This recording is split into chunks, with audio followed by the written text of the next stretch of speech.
Hello, everybody. This is Brother Garfield from the Brother Garfield podcast and the Dagger Squad. Today, I got my special buddy right here, special guest, Jacob Berman. How you doing today, Jacob? For some reason, you're muted. Are you muted? Okay. Yeah, I was muted. I said, very good, Garfield. How are you doing? I'm doing great, man. I'm excited to have a conversation with you about that dialogue you guys have. I wouldn't even call it a debate. It's a dialogue at this time because I don't think anyone could debate the historicity of Jesus. I don't think there's no clear winner ever going to be in this debate. Is never. And if you say Jesus exists, they're going to call you a Jesus lover. You're a sucker for the Christians or whatever. You know, Yeah. so there's no win or loss here. What I would love to do, which I've probably never done before, and I call this show "The Jesus Wars Are Back." The Jesus Exists, and it's a debate review with Jacob Berman about a debate that he had last night with, of course, my buddy, Dr. Dennis McDonald. I'm like one of his biggest fans. I've always loved his work, even before I met him. I interviewed him, I think, 4 years ago. He was in my 20 for 20 February.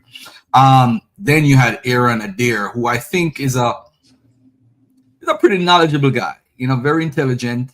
Godless Engineer is a YouTube guy like myself. We're not experts, we're autodidacts, and we pretty much study the work and study what the scholars do when we interview scholars, just like my brother Jacob right here. So with this debate, why did you do this debate, by the way? What made you guys do this debate? Well, I think the best way I can answer it is that the reason we do debates like this is perhaps it's not so much to try to convince each other of what we believe, because that's not likely going to happen. It doesn't usually happen with debates. It's pretty rare, I think. But the goal is really to persuade the audience of what we believe. And it's also a way of, I suppose one could say it's a way of testing the evidence to see how it would, to see how it's presented. Because at the same time, even if one side has the better argument than the other, sometimes the side with the better evidence could, in theory, lose a debate if they didn't present it pretty well. That can happen. And so basically, I think these debates happen because we're trying to see how does the evidence for Jesus hold up against the claim that he didn't exist, and what does the public think about it? Because really, it's the public that's the judge here. Which side? Does the majority vote one side or do they vote the other? It's really up to them, because if there is a winner or loser in a debate, it's really the public that decides. With scholarship, right? There's something that scholars do when you're doing history. It's called you're practicing a methodology. You're trying to falsify documents. And I don't think I've ever heard somebody, maybe Dr. Kip Davis, when the whole response to Carrier, he brought down methodology and different things. And I don't think in this conversation I've ever seen someone like break down their methodology. Okay, I brought this into the picture. I brought this argument, and this is why I feel this way. But as far as falsifying the process, let's say, for example, the first century, right? This is something that we don't conversate about much. How many people who are called a Messiah or a Christ or a top figure, what information do we have to produce that this person exists?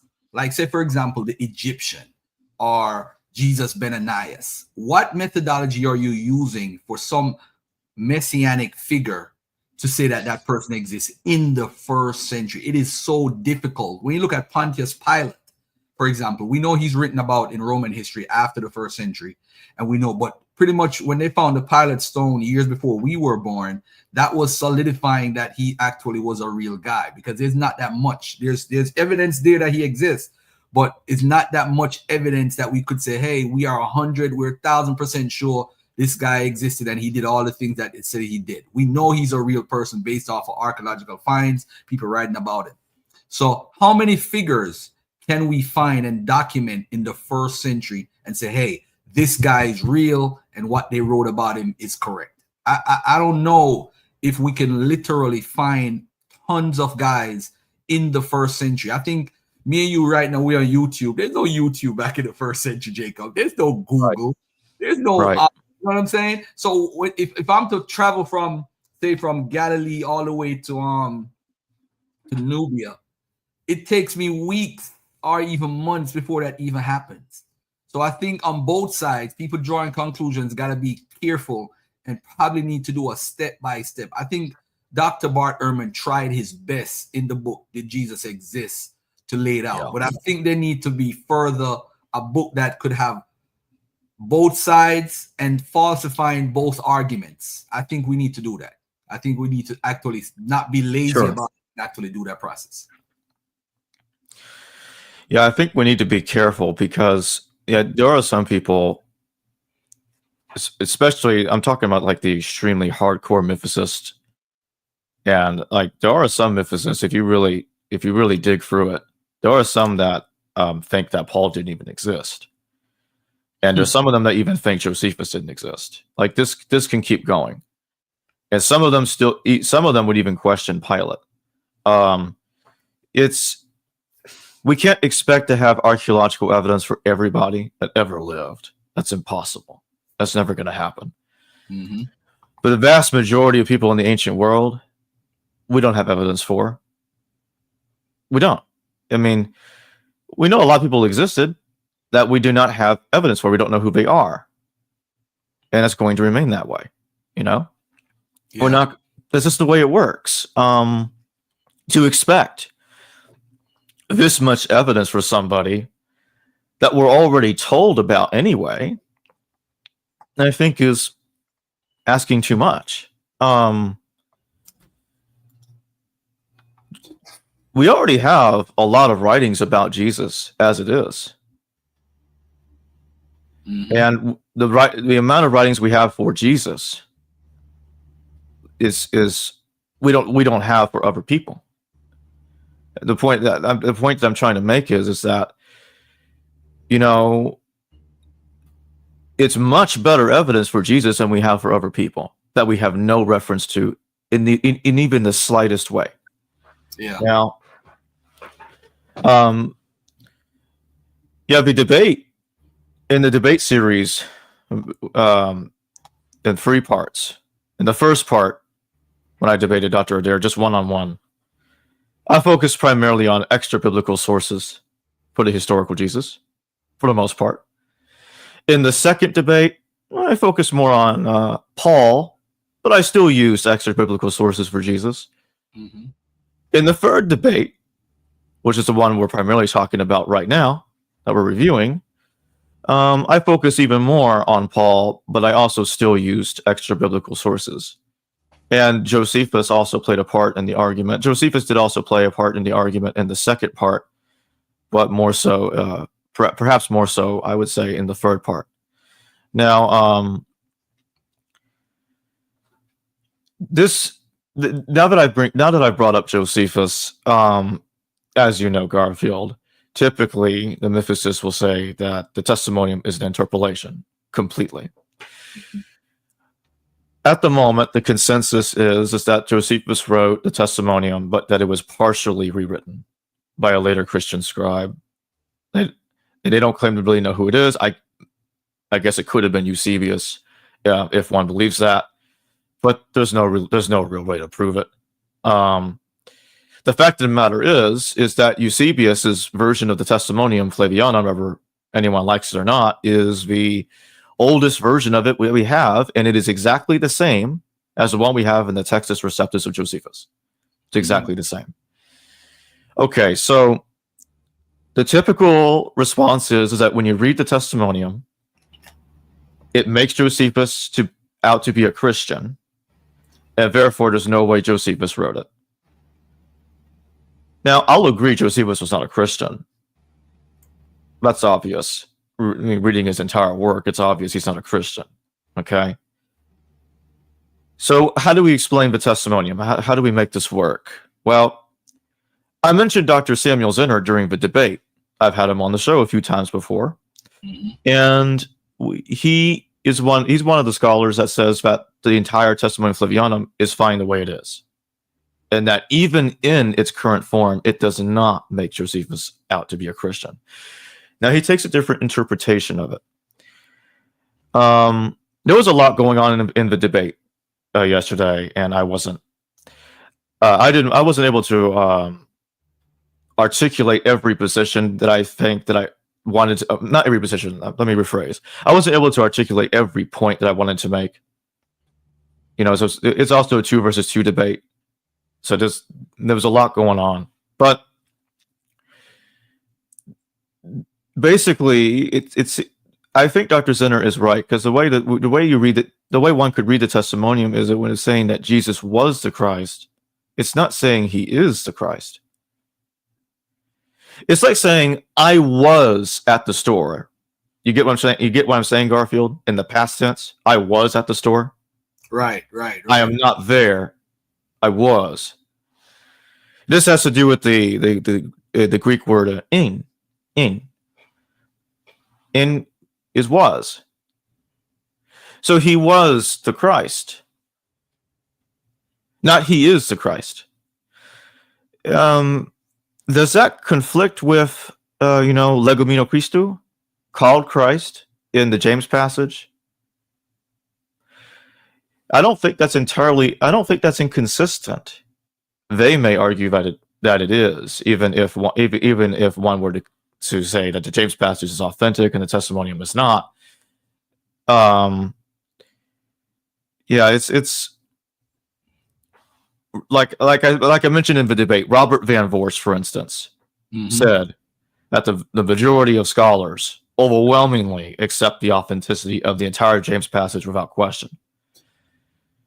Okay, so if the testimonium is saying Jesus was the Christ, not he is the Christ, you see what I'm trying to say? That's weird. Right. Why is it doing that? Mm-hmm. So I did say in the debate it's possible a Christian exaggerated it.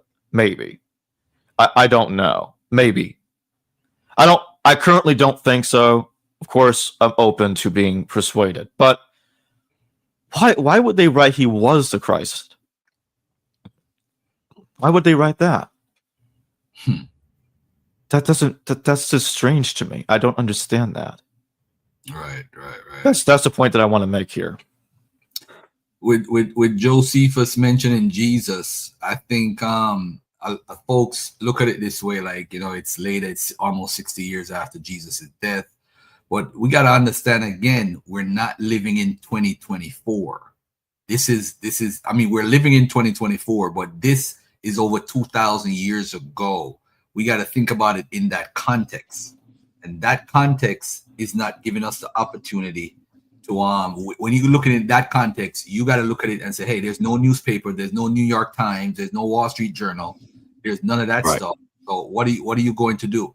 What are you going to put? How are you going to look at this from a logical point of view? I think a lot of the conversation is so politicized as far as from the mythicist side of view, and then you have the believer side of view. So now you have the people who believe in Christ and believe in the miracles. I'm not interested, and I hope Jacob is not interested in looking for that Jesus. I don't think anybody in academia is looking for that Jesus, the one with miracles, the one that supposedly resurrected, the one that ascended to heaven. Right. I'm not looking for that Jesus. Yeah, so let's just remove that out of the perspective. And I've never read in academia any logical or even a believer who's an academic say, hey, I'm looking for the historical Jesus, and it's based on him feeding the 5,000 or feeding the 4,000 or raising people from the dead. They're not looking for that Jesus. So what happened is when the layman is looking at the story, they're like, just like how Dr. McDonald said in the story, to quote him, he said, the Christian Christ is mythological. And I agree with him 100%. That person that's raised from the dead, that person that did the miracles, that's born of a virgin, we're not looking for that guy. That's the mythological stuff that's attached to the historical person. So let's look at it from that way. So I'm not here to offend any Christian or any Bible believer. We're not here for that, but we're not looking for that guy. We're looking for the guy who they actually added those, or in literature or in poetry, they said, or when you're acting, they call it the ad lib. We're looking for the guy that they ad lib with, the one that they said, hey, he did this, he did that. Because we have on record in the first century, we got stories ancient novels from the Greeks about people with empty tombs. We have Julius Caesar ascending to heaven. We have him resurrecting with a witness. We have all these Right. storylines in the first century. So hearing Jesus attached to those type of mythological elements is not surprising, because if you're battling with different deities in a Agreed. culture, you got to make yours as special like the ones that's already in the culture. All right. So this is what I'm going to do. Moving forward, I'm going to play a clip of the debate, and then we're going to do some. Okay. All right. So let's start with Godless Engineer, and then Aaron and Deer, a little bit of him, and then we're going to get into it. All right. So here we go. Yeah. All right. So here we go. Well, hello and welcome to History Valley Podcast. This evening we're having a debate night. Did you? Our opening statement here for the debate. And first, I want to thank everybody for being here, Sean for moderating, and Jacob and Dennis for engaging in this discussion with us. But today, both Aaron and I are going to present our arguments for why we think that Jesus probably didn't exist. Next slide. First, I want to heavily emphasize that I'm not a scholar. Dr. Adair does have more degrees than I do. But as far as I go, I am not a scholar in this area today. But our positions are supported by relevant experts in the field of history and New Testament studies. Currently, the full peer-reviewed hypothesis is described in Richard Carrier's On the Historicity of Jesus, and Raphael Lataster's Questioning the Historicity of Jesus establishes a good foundation for remaining agnostic on the topic and responding to the best historical defenses that currently exist. He does a deep dive on both Dr. Bart Ehrman's Did Jesus Exist? And Maurice Casey's attempt to prove that Jesus existed. Both works contain extensive footnotes and citations establishing that they are consulting the full range of academic sources to establish their positions, and I highly recommend either book. Next. What is mythicism? So first, what exactly is mythicism? Mythicism is a historical hypothesis concerning the existence of Jesus Christ. Historical hypotheses are usually judged on the basis of how likely something did exist or occur. That's why I'm specific when I describe my conclusion. I usually say that Jesus probably didn't exist because it is a likelihood calculation. Minimal mythicism stipulates that he was originally a celestial figure that was given a body constructed by God using David's seed. He subsequently descended from the upper heavens to the lower heavens in the firmament just above the earth. While there, he was killed, buried, and resurrected. He then ascended back up to the upper levels of heaven.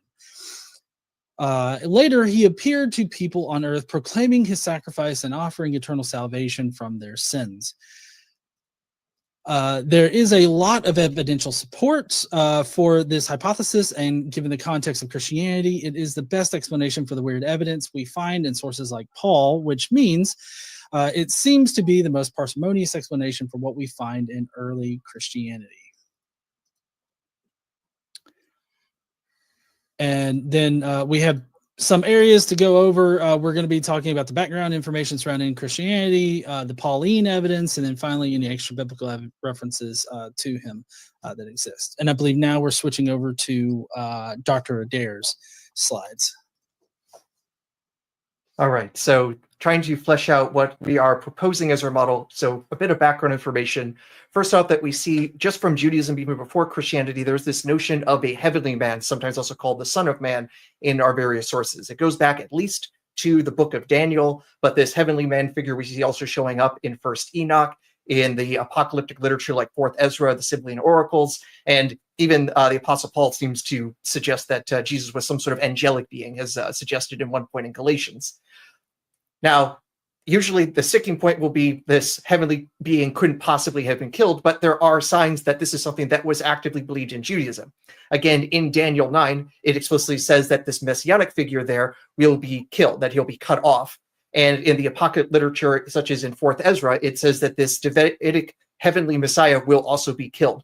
One could also see how it could be extracted from Scripture. So, for example, in Zechariah 12:10, there is this unusual thing in the Hebrew there that gets also seen in translations into Greek, that the speaker, who is God in this case, says that that is the figure that is pierced, and then there will be mourning for the one who is pierced. So God saying, I'm going to be pierced. There seems to probably be some typo that happened early on the Hebrew, but that's what's being read there, and also being read in the book of Revelation and in the Gospel of John as proclaiming the proof text for why Jesus was killed. It's also worth noting this same text is used later in the both versions of the Talmud, saying that this killed figure here is actually referring to the Messiah ben Joseph. So a dying Messiah, son of Joseph. If you think you've heard of that before, that's because you've been paying attention to your Bible.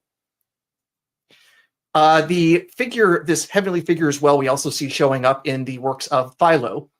Philo is a Jewish writer, basically contemporaneous with like the earliest days of Christianity and before, and he talks about a figure that is the Word of God, or the Logos. Sounds very similar to John, but also is the firstborn of God, the ruler of the angels, the image of God, the creator of the world through which the whole world was created, master of the universe, and not in the He-Man sense, like in the actual like rules the world as it is. And also as the heavenly high priest. These are all things that we can find in the earliest Christian literature, including the authentic Pauline literature. So the correspondence between Philo's idea of this super angel, this heavenly being, and what early Christians believe in is extremely similar and interesting. That needs explanation. It's also worth noting when I say that this person is from a heavenly place, that like a heavenly temple that they work in, heaven is a little bit different than what we understand. In their system, that there are basically multiple levels of heaven. We see this, for example, in the Apocalypse of Moses, that puts the Garden of Eden, that puts paradise in third heaven, where Adam is buried. The Apostle Paul seems to think the same thing, because he also says paradise is in the third heaven, according to his own road trip up to the heavens. The idea that the heavens is basically the place of the dead and the souls is something that we find both in the Greco-Roman world and in Jewish and Christian literature. I just have a whole bunch of different examples here of saying that on the far side of the moon is where Elysium is, that basically you do get your wings and fly about the cosmos when you are a good soul and you can go up that high. We also see some interesting things, such as in the Sibylline oracles and in Revelation, that basically at that lowest levels of the heavens, that it's also filled with demons that are fighting each other. You get the original Star Wars there. You literally have the stars fighting each other. And this idea also shows up the Ascension of Isaiah, that talks about demons fighting each other in the firmament, and the firmament is filled with the same kind of stuff we have here on Earth. So in other words, stuff can happen in the firmament with the same kinds of things that we see here on Earth. And I have some recent discussion down here, including from Robin Faith Walsh, that actually was published like the last day of 2024. So we're talking cutting edge scholarship here. Now, what can we extract from the earliest Christians? We can usually pull this from the letters of Paul. He's our earliest witness to so much of this, especially the things that are considered to be these pre-Pauline hymns, such as from Philippians, 1 Corinthians, and Romans. The earliest belief that we can find in there is that Jesus was some sort of Messiah, somehow Davidic, and resurrected from the dead. Those are, some big things. But also that not just some person who was killed, but somehow is some sort of angelic being that is pre-existent. We see that in the earliest literature, especially like in Philippians. We don't find things that we would say, here is the life and ministry of this figure. We just basically find the super, extra galactic Jesus doing things. Oh, it's later that we start seeing that in other documents afterwards. It's also worth noting that we can find some signs that the way that the heavenly Messiah is going to come into the world is not the normal, natural way. I have these various sources here in Syriac, because that's usually the earliest form that we can find some of them in, and it uses this word for the astronomical rising of a star to reference the birth of this messianic figure. It seems to derive ultimately from Numbers 24:17, but it's also used in 4th Ezra to talk about how somehow this heavenly being will arise from David, using the same term. Hebrews, the letter to the Hebrews also does this, where Jesus is supposed to be like Melchizedek, who has no father or mother. That's a little bit interesting. And this Messiah will also rise and returns to heaven in a transformed version. We see this again in the Philippians hymn, some of our oldest literature in Christianity, as well as the Ascension of Isaiah and the Star hymn that is actually something revealed to Paul. This then becomes the Last Supper, as we see in the Jesus story. And so from there, the stories are formulated by using common literary tropes, techniques. I'm going to say Dennis's favorite word, mimesis, a whole lot of that happening in the creation of the Gospels. We see some of this also being... You know what I realized, bro? And I don't think a lot of people do this. And sometimes when you look at the work that people do, you respect them trying to make a case and all that stuff. A shout out to Aaron Adair. I actually admire him a lot. Now, let me say this. Before Paul did all these writings and everything, right? We do know that Paul is a contemporary of Jesus. Am I correct? He lived during the time. Yes. Yes. What was he doing? He was persecuting believers, right? So if he's persecuting believers, Jacob, those believers believed Jesus was the Christ. So that means before Paul even wrote or even quote unquote converted, there was a Jesus belief going on. So all of the stuff that Paul puts out is irrelevant if we're actually doing a chronology test. Let's do a basic chronology.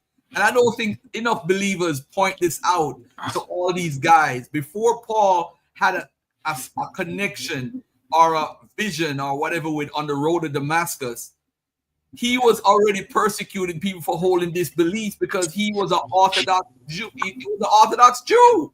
He was persecuting them for celebrating that Jesus was the Messiah or the Christ. So if he's persecuting, who is he persecuting?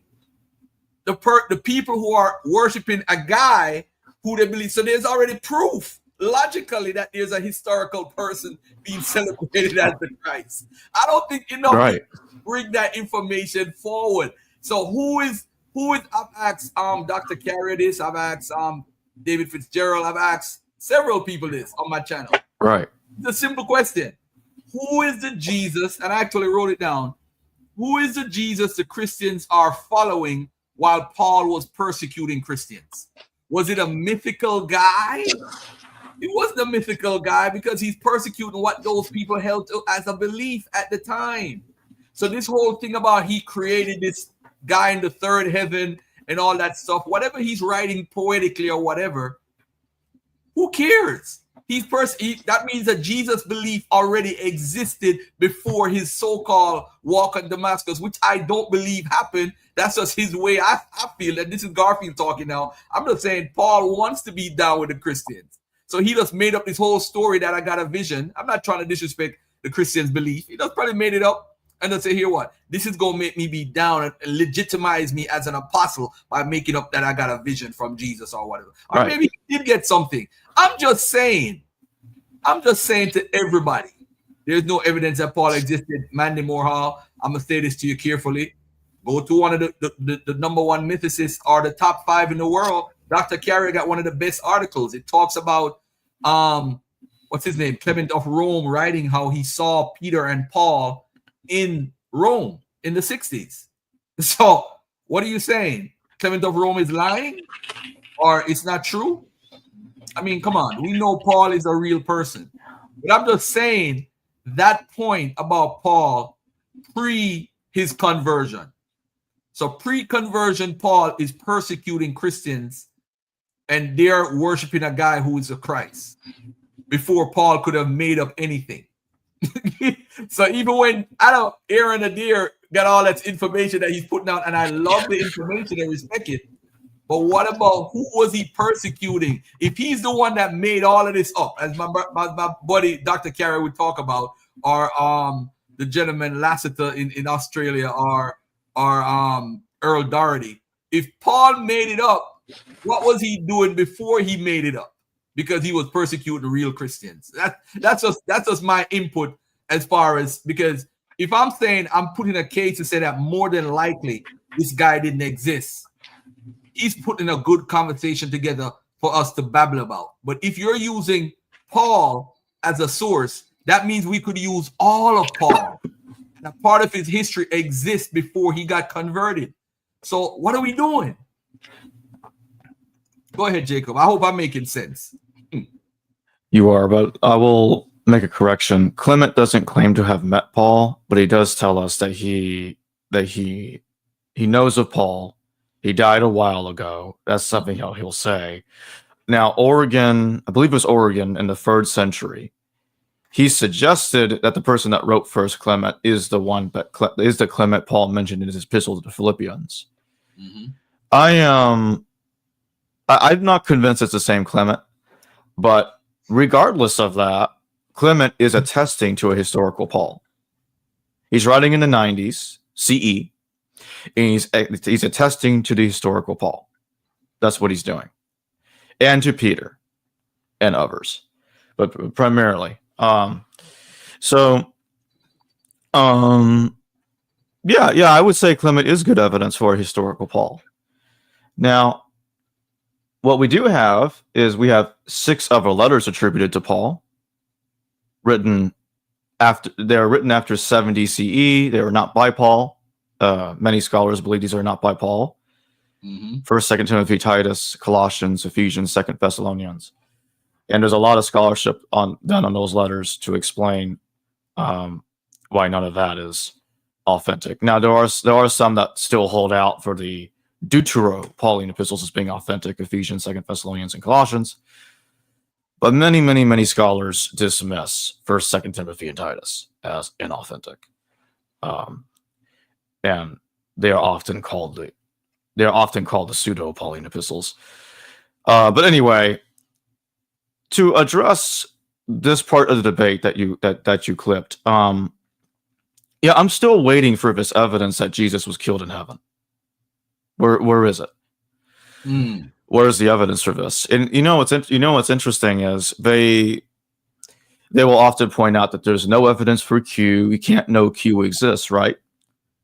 And I agree with that. We don't have proof the Q document exists. It's a hypothetical document that's supposed to explain the material common to Matthew and Luke, not found in Mark, and it's basically primarily sayings material of Jesus, contained in Matthew and Luke, not found in Mark. So a lot of scholars believe that this comes from the Q source, as it's called, coming from the German word Quelle, which means source. But we don't have proof for this Q. So lately, as I've been noticing, more and more scholars have been dropping Q and have suggested that Luke either knew Matthew or the reverse. Matthew knew Luke.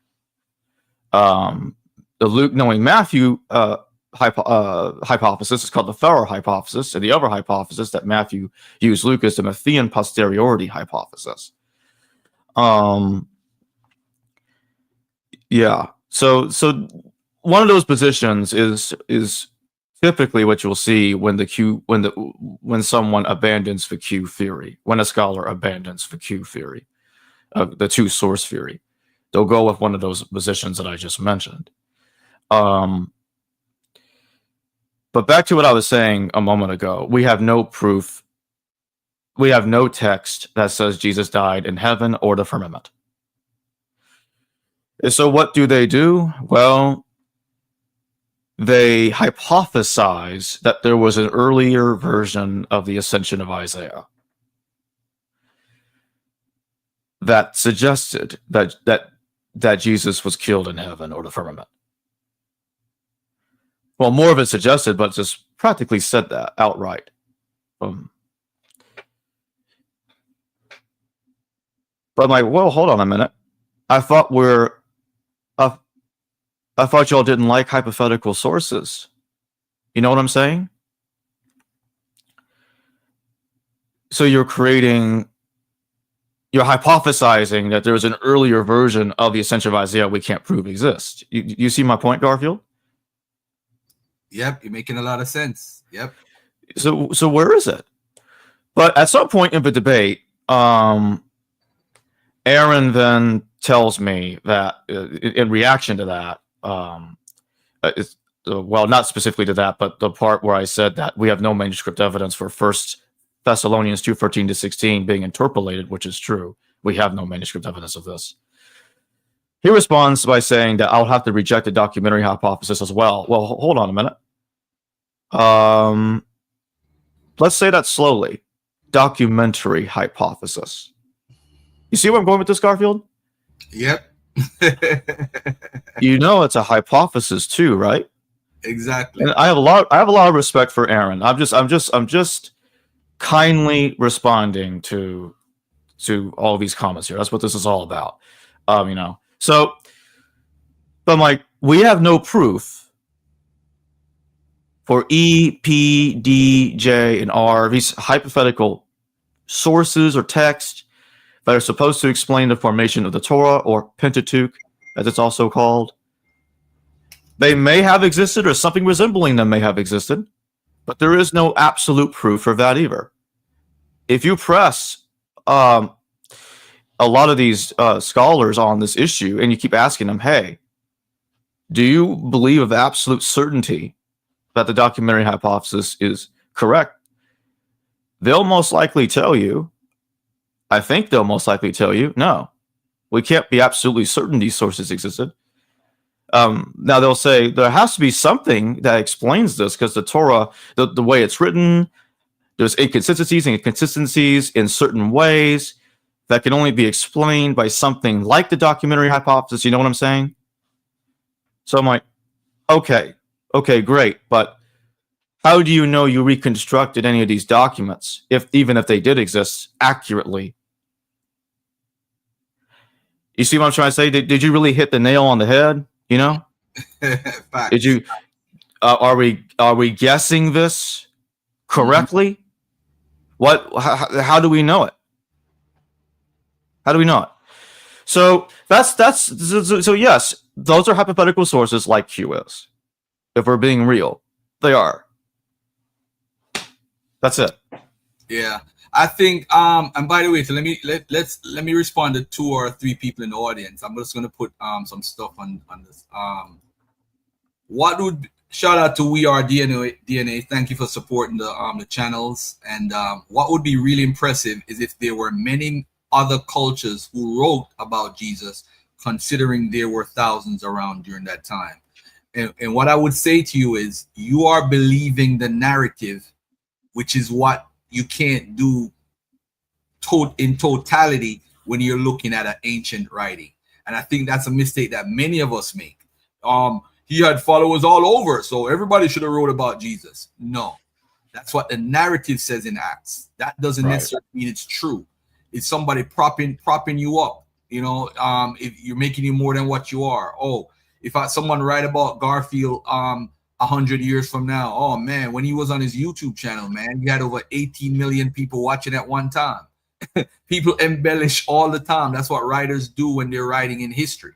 So if other cultures wrote and embellish and use hyperboles, what would be wrong with the writers of the Bible using hyperboles? I mean, they're no different than other writings. If you look at other writings, and Neil from Gnostic Informant brought out some of this also, you see the same storylines in other cultures around the same time period.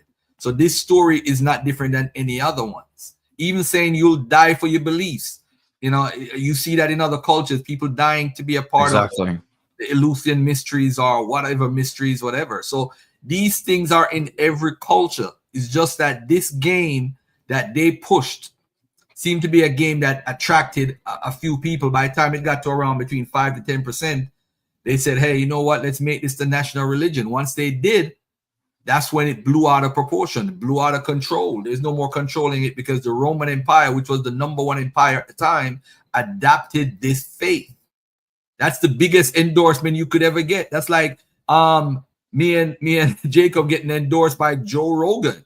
To give an analogy, if he endorses our channel, folks are gonna flock. Millions of people are subscribed to his channel. Gonna be like, who is this Brother Garfield podcast and Jacob Berman from Hidden History Valley? Who are these guys? They're gonna be curious and subscribe because we got endorsed by a guy that is super popular. Right. So that's the way you look at it back then. Once the Roman Empire endorsed Christianity as a national religion, that was it. It was going to take over the world. So, you know, so I don't see the popularity argument. I wouldn't hold to that at all. All right, let me see if there's any other thing I want to respond to. So one thing I will say real quick is I'm not claiming, when I mentioned the documentary hypothesis earlier and how we can't be absolutely certain that is correct, or at least in the way that it's presented. I'm not saying that I'm accepting that Moses wrote the Torah or the traditional view, the traditional views in Judaism regarding the Torah. I'm not saying that at all. Mm-hmm. I'm just pointing out the documentary hypothesis is a hypothesis, and I'll just leave it at that. I do want to play a part of the video where Godless Engineer and what's his name made a comment in the chat that was so true.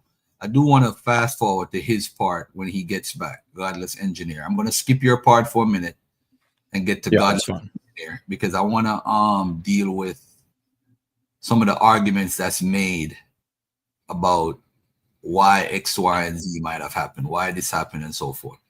So let's get Godless Engineer for a second. Let me see if I could get historicity problems. Let's see here. Okay, James, the brother of Jesus. All right, let me see right here. I think this is one of the main arguments, and this is something you made it in your. You talked about Galatians 1:19 about Jesus and so forth, and I want to check out what Godless Engineer did here. Romans 9:5 might have been 1-2, and then Galatians 4:4. So those all do not actually prove an earthly existence for Jesus. In fact, the portions like Galatians 4:4 and Galatians, not Galatians 1:19, but I believe the Romans 1:3, both of those, Paul specifically uses the Greek. In the Greek, he uses words specifically meant for like manufacturing objects, and under the mythicist hypothesis that explanation would work because we view God as generating Jesus's body in the heavens using the seed of David that he could have collected, and in fact in the Old Testament God says that he would collect David's seed in order to rise up this Messiah figure. So I mean that's all explained by what's already in Jewish scripture as well as in Paul's understanding of like Greek. And then there's the brothers of the Lord situation. The Adelphoi in Greek specifically talks or is indicative of both blood relations as well as fictive kinships.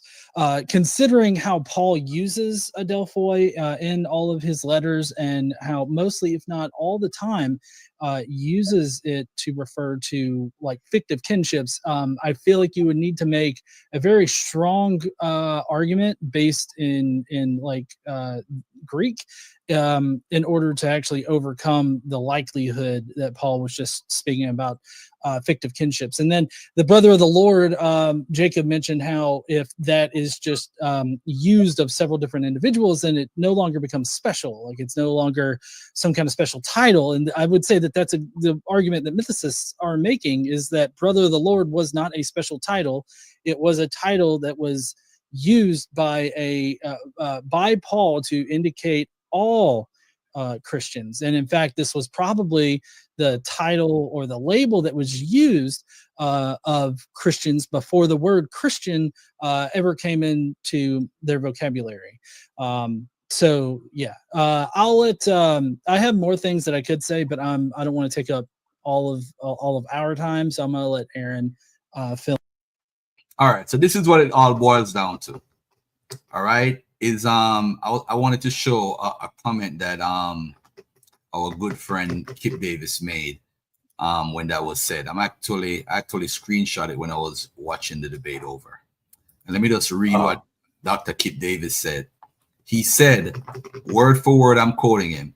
He said, there is literally not an instance in all of Greco-Roman literature that uses adelphos or adelphi in a genitive construction for anything but actual human brothers, not one. I think, right? By the way, Godless Engineer is definitely a disciple of Dr. Carrier. He's regurgitating his argument to the teeth. He's probably regurgitating it better than Dr. Carrier right now at this point. All right. So let me just say this with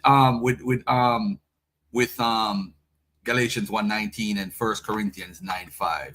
I'm gonna actually bring up that scripture just to make a point. There's only 2 times in the actual biblical text where I think that when Paul uses the term the Lord's brother, it's actually really the Lord's brother, but it's brother of the Lord in the Bible. There's only these two situations where he's using it here in Galatians 1:19 and 1 Corinthians 9:5. And in 1 Corinthians 9:5, he says, have we not power to lead about a sister, a wife, as well as other apostles, and as the brother of the Lord and Cephas?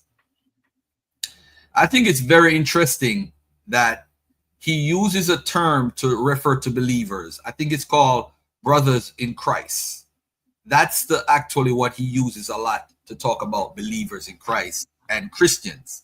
But for some reason, this is being stretched. This whole brother of the Lord or the Lord's brothers is being mixed up into the whole followers of Christ thing as an argument. It's actually not a genuine argument when you look at the scriptures, because we have over 100 instances where he's talking about brothers in Christ or brothers in another sense, or he's talking about the believers. But this whole brothers of the Lord is something that's used, I think, between 2 or 4 times in the entire New Testament. And every time it's used, I'll stand corrected if somebody could point it out to me. It's used as far as referring to brothers, actual brothers. Now let's look at Galatians 1:19, because when folks use this, they use this in a tense to say that, oh, it may be talking about this, but people don't realize that Paul knew about other James in history. So he had to be specific which particular James is he talking about. Is it James Zebedee? Is it James the son of this? Is it James the son of that? So Exactly. this is what, but I saw none of the other apostles except James, the Lord's brother. Except. So That's except right. James. Which James are you talking about? The Lord's brother. So we know James was an apostle. Now there's like over 3 different James. So what Paul is doing is identifying which James it is to call him the Lord's brother. So he's identifying this specific James. And then, by the way, family, who is the Lord? Because remember, in the Old Testament, the Lord in the Old Testament is referring to Yahweh. In the New Testament, it's referring to Jesus. This is why we know it's Jesus' actual bloodline brother or cousin or whatever. He's a relative of Jesus who is considered, who is called the Christ, James' brother. All right. So I just want to say that we could play games all day. We could play games all day with what it means or whatever to push our argument. But if we look at it, and I mean, I hope to one day do a show on James, the Lord's brother, and break it down. How many times he uses the term the brother of Christ, and how many times he used the brother of the Lord or the Lord's brother, and we'll get to know who. All right. So that's I just think I think that's where you actually defeat the whole conversation, and it's actually over. Even based on what Dr. Kip Davis said, it's clear that it's talking about a human. But let's be honest. Let's just be honest with the actual text and just deal with it, instead of we saying, how can somebody, I remember Dr. Bart Ehrman had said one day, we know somebody, how can somebody who don't exist has an actual brother? And that's what Galatians 1:9. Exactly. All right. I don't know if you want to add on to that. I do. I actually uploaded this the same exact presentation I used during the debate. Okay. This is a page from V. George Shillington. He says Paul can first refer to the filial relationship of James with Jesus as brother of the Lord, and his readers will know who the Lord is. Neither would Paul consider instruction from James equal in authority to the Spirit of the Lord. Even so, Paul has to acknowledge that James of Jerusalem is a brother of Jesus. That family relationship was bound to give James privileged status in the new Jesus movement. So what George Shillington is doing here is he's noting how Paul is being very specific about who this James is, just exactly as what we were just talking about, Garfield. And no one else in the entire New Testament, and I mean this, no one else in the entire New Testament is specifically referred to in the singular way, the brother of the Lord. Only James is called this. Absolutely no one else. Only James. And that's why in the debate, you notice that there was no example ever provided that someone else was called this. Because it's only James. Only James is called this. And that is very significant. In the 2nd century, when Marcion abridged the canonical New Testament and removed stuff from it that he didn't like, he shrunk Paul's letters, he shrunk the Gospel of Luke. You know what he took out, Garfield? He took out Lord's brother out of Galatians. Galatians 1:19 is not there. Now, why did he take that out, Garfield? Because Marcion believed that Jesus was born in heaven and he descended down from heaven to earth. So you can't have earthly parents. But Marcion still thinks Jesus was crucified on earth. So he's not saying that Jesus was crucified in heaven. He said Jesus descended from heaven. He came from heaven. He's the son of a different God. A different God. And that he came down and he was crucified on earth. That's why he took that out. And that's also why when you read the Gospel of Marcion, it's not there. There's no hint that Jesus had brothers. And that's pretty much in every single reconstruction of the Gospel. Marcion's Gospel is problematic, and Marcion's Paul is problematic due to the fact there are different reconstructions. The point that I'm trying to make is Marcion had the theological agenda to remove material he didn't like, exactly as the church fathers claimed he did from the New Testament. And you see, brother, the Lord is gone. Marcion's Galatians, brother, the Lord is gone. You see my point? Yeah. He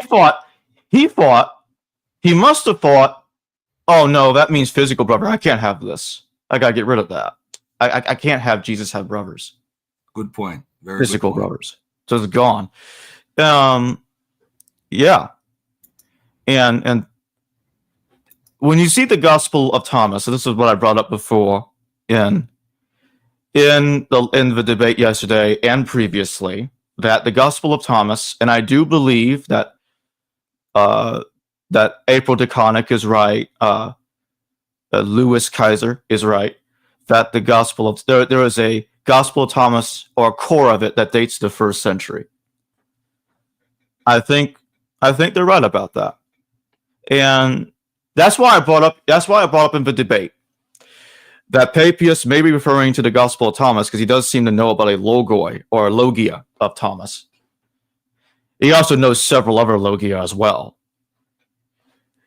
Hippolytus and Origen of Alexandria in the 3rd century, they also refer to the Gospel of Thomas, and these are references to it before Cyril of Jerusalem references a Manichaean named Thomas, who was a follower of Mani in the 3rd century CE, wrote the Gospel of Thomas. I think what's really going on there is that he rewrote the Gospel of Thomas in the 1st century, and that's how Gnostic ideas were added to the text. So somebody might say, well, hold on, Jacob, you're a hypocrite. So you do think there were interpolations without evidence. Like, no, I just gave the evidence. You see what I just said? We have evidence it existed before the 3rd century, and yet it was written again in the 3rd century. See what I'm trying to say? You see my point, Garfield? Am I making sense to you? Yep. Yes, you are. So here's the problem. So because we know it's 3rd century, because we know that the final version of it is 3rd century, we don't have the manuscript evidence to show which parts of it were added by this Manichaean. So we have to guess. You see, now that's the hypothesis. How much of it was added? Now that's a problem that needs to be worked out.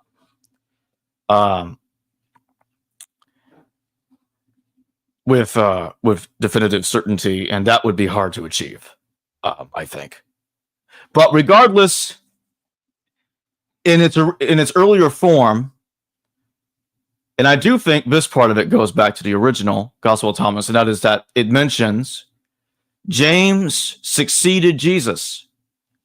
How do we know that? Because in the Gospel of Thomas, Jesus is asked by his followers, his disciples, who are we to look to let's get to that. Let's actually go to that part right now. Let me try to find it. I'm trying to see which slide I put it in.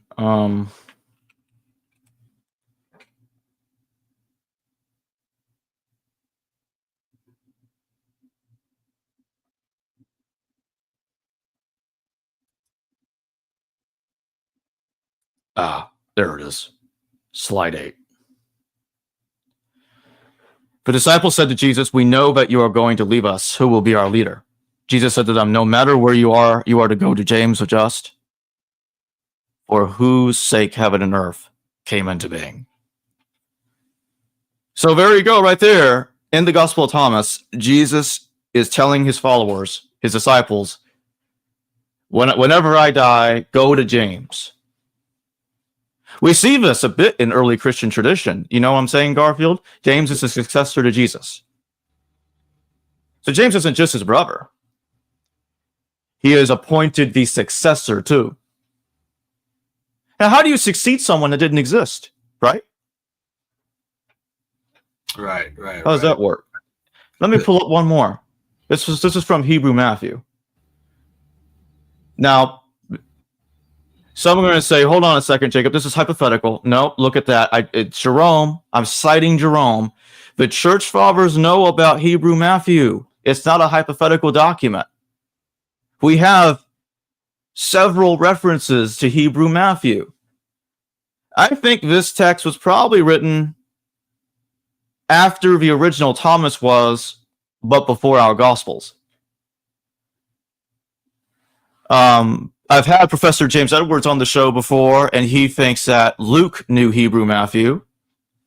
He's done a lot of work on Hebrew Matthew. He's got a whole book about this. Let me get the title of it. It's called... Do you think it's back from the first century? He thinks Luke knew actually about the actual text?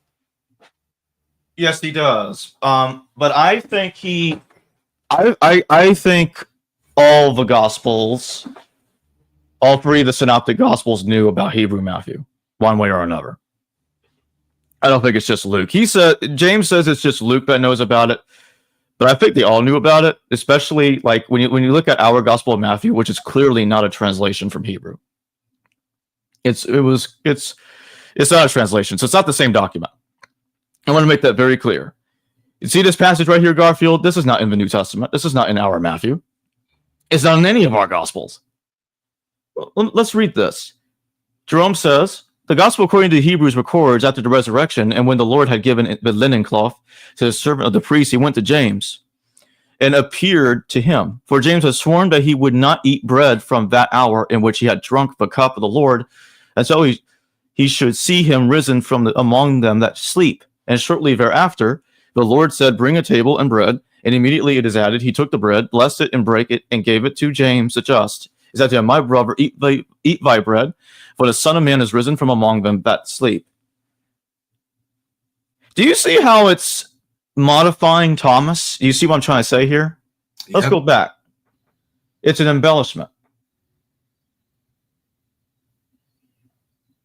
And here, James the Just is the successor to Jesus before Jesus is to die. He's already chosen to become the successor to Jesus. When we go on slide 10, we see in Hebrew Matthew, James is effectively put in place as successor after the resurrection of Jesus. See how it's flipping it? So this is a development. This is a development. Now here's something else that I could mention. Let me see here.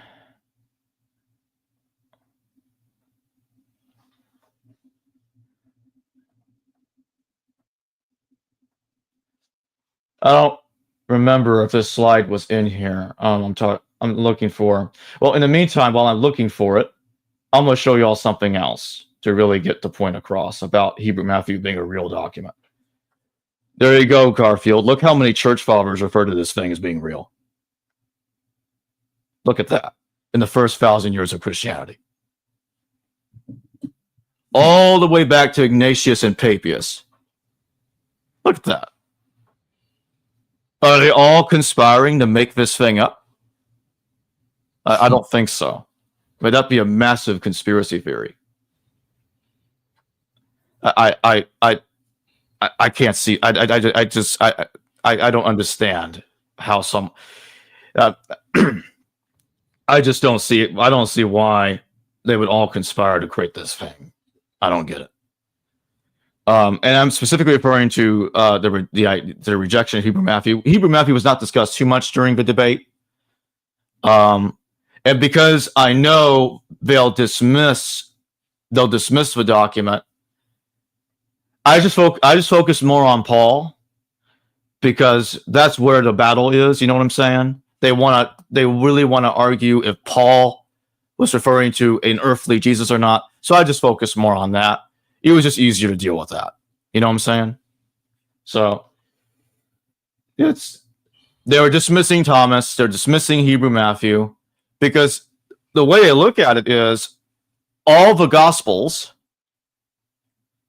are totally fiction, unreliable.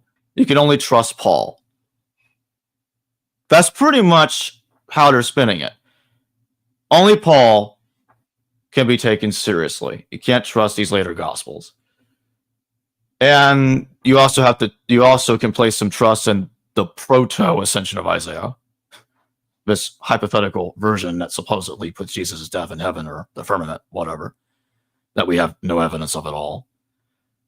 But they reject Q too. So anyway, I don't know if there was a Q document. I don't know.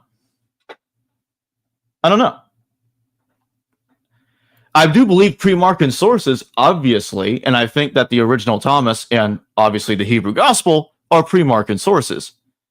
But I'm sure there was more than that. But we don't have access at all. We don't know anything about what those other pre-Markan sources were saying. That's unfortunate. And I think Papias might be evidence of those pre-Markan sources. Well, more than might be. I think he definitely is, about these other logos or logias that he knows about. But we don't know anything about what was in those logias or logos. So that's a problem. That's a problem that needs to be worked out, if it's even possible to work it out. Here's something that's interesting. Let me see if I can pull this up real quick.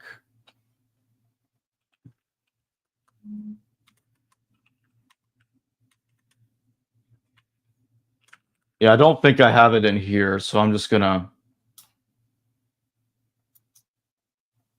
see if I can find it real quick. Just give me a second. All right, cool. In the meantime, let me see if there's any questions from the audience. Let me see.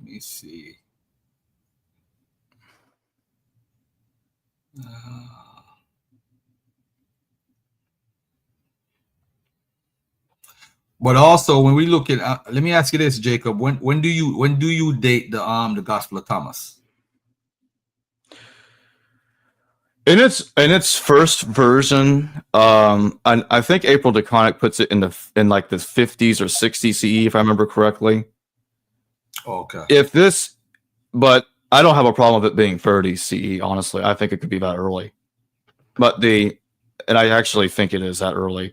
Now, I did talk about this during part 1. That before you play that, I was just gonna just say this one thing real quick. After you play this next clip, I'll pull up a slide about Papias. Cool. All right. Let me get something. Dr. Dennis McDonald said that was very interesting. It got blocked out a little bit because of his signal, but he dropped some more information. Setting it up before you play it. Pause it real quick. Mm-hmm. Before we play this, I just need to finish this thought real quick. I'm trying to remember what I was going to say. Oh, yes. I did say in part 1, I believe I said this in part 1 of the debate, that technically a mythicist could argue, even if a mythicist were to grant that the original Thomas was written by Thomas, as I think it was, they'll say that they could say that Thomas was also making Jesus up too. They could say that, if you get what I'm saying. So I mean, they could technically say that. But anyway, go ahead and play it. The first thing that I'd like to say is that Mark Goodacre is a friend of mine. And we've talked about the Q document, and his position is not that there was no Q document. It's that it's impossible to reconstruct it. And because of that, one needs to probably put it in the freezer until somebody can thaw it out. He argues that there are other sources, though, that Mark may have used, but he does not deny the historical Jesus. In fact, I don't know of a single scholar who does synoptic work who denies the historical Jesus. What my position is that the Q document shows no signs of the heavy mythologizing that you find in Mark and so on. Now, what Aaron said is right. You have mythological stuff going on already in Q. So it's not to say that the Q document is a historical a record. In fact, I'm in the book that I've coming out with soon, I don't claim that there's any word in Q that we can attribute to Jesus himself. Rather, we can understand, say, that divine figures became human. Thank you, gentlemen. I want to say first that in this conversation and in earlier ones, you get Euhemerism backwards. Euhemerus did not say that divine figures became human. Go ahead and check the encyclopedia. Euhemerus was trying to explain the existence of the gods by saying that humans become divine. You get that? So what we're talking about with saying that a heavenly figure became humanized is anti-Euhemerism. It is not Euhemerism. I think that's huge.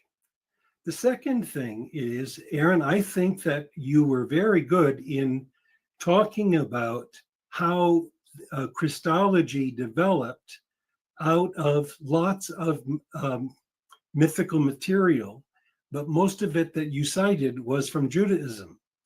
I would make your case even stronger. So much of the mythologizing of Jesus in Paul, 5 minutes, those parallels also in Greco-Roman mythology. And my student Richard C. Miller, I think has shown that pretty clearly. So the discussion should not be for us the Christian Christ. The Christian Christ is a mythological development of traditions about a historical personality. Now, one of the things that you did not mention at all is the Q document. Now, of course, the Q document is a hypothetical text, but one needs something like that to explain the synoptic problem.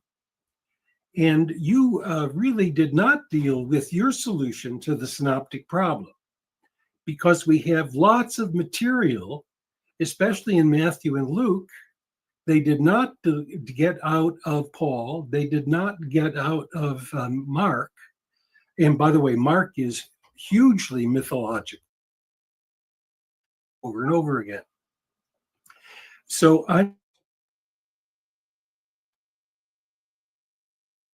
he broke up there.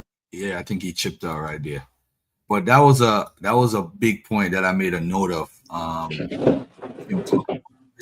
Christianity influenced by outside sources at the core is Judaism. and the Christian Christ is mythological. I think that was a huge point that he made as far as when you're looking for the search for a historical person, or you're trying to inject mythological elements into it. So a lot of people don't believe in Jesus because of the mythological elements. And I think debating that or even having that mindset throws the whole debate off from the jump. Go ahead, my brother. All right. Yeah, I think I agree with what you said there. So what I'm going to do now. So let me see if I can pull up Papias. So there's a specific reference about Hebrew Matthew in Papias. What I'll do is I'll just add this to the slides because I don't think I had it in here. Let me see. I can find out right now.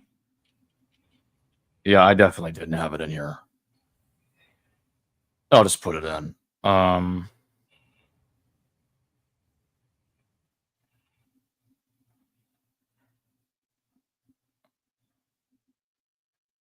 right, I'm going to upload it now.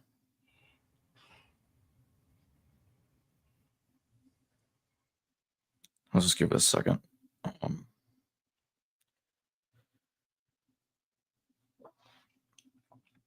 It's going to be an interesting twist, Garfield.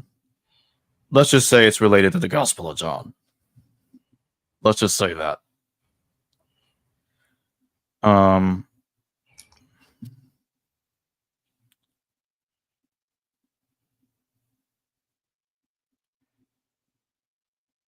Because it shows that stuff that was added later to a text could have existed in older material when we least suspect it. So that's basically something that I'm going to show here in just a second. Whenever this StreamYard decides it's done finishing. Up, here we go. It's done. All right, there you go. Hold on.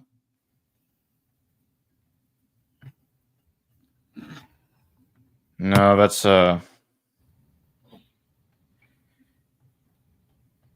to remember which.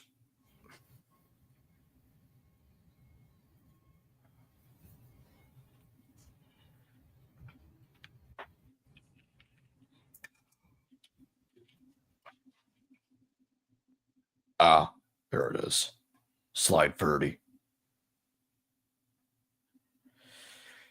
Check this out, Garfield. Remember the other day when you were doing that live about Westhuff and Derek, Neil, and I were in the live chat commenting? Yep. I pointed out that in Codex Bezae, Codex Bezae is the earliest codex that has the Gospel of John talking about the woman caught up in adultery. Well, guess what's in Hebrew Matthew, Garfield? Look at the underline in the bottom. This is what is related by Papias regarding Mark, but with regard to Matthew. He has made the following statements. Matthew put together the oracles of the Lord in the Hebrew language, and each one interpreted them as best he could. The same person uses proofs from the first epistle of John and from the epistle of Peter in like manner. And he also gives another story of a woman who was accused of many sins before the Lord, which is to be found in the gospel according to the Hebrews. See that? Mm-hmm. Oh, so the woman caught up in adultery is apparently in Hebrew Matthew. And it was later inserted into the Gospel of John, hundreds of years later, in Codex Bezae, which Codex Bezae, for all we know, could be the very first instance it was actually added. We can't know that for sure. It could have been added prior, but it was put in there. Now, being very specific, I'm saying it was added in the Gospel of John. Let me see something here. There are other instances where let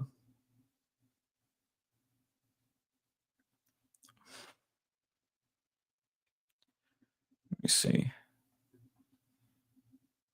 All right, I'm just gonna go back to what I was just saying. Never mind. Oh yeah, what I'm trying to say is sometimes the Gospels can leave things out from older text, and then someone much later decides, I like this. I feel like it should have been in this Gospel. Let me put it in there. You get what I'm saying? Yep, definitely. So this would be an instance of that. If the woman accused of many sins is connected to the woman caught in adultery in the Gospel of John, but it was inserted into the Gospel of John based on what we see, what is being discussed in Hebrew Matthew, much later in time. And there's a lot more to this Hebrew Matthew than we probably have time to get into, because there are many other references to it.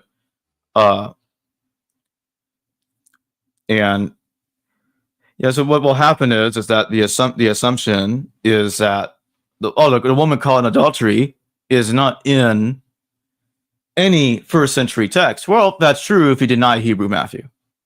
If you deny that Hebrew Matthew is a real document, and you want to believe Papias is just making this up, and everybody else apparently is too, then well, okay, then we have no proof the woman caught in adultery originates from the first century.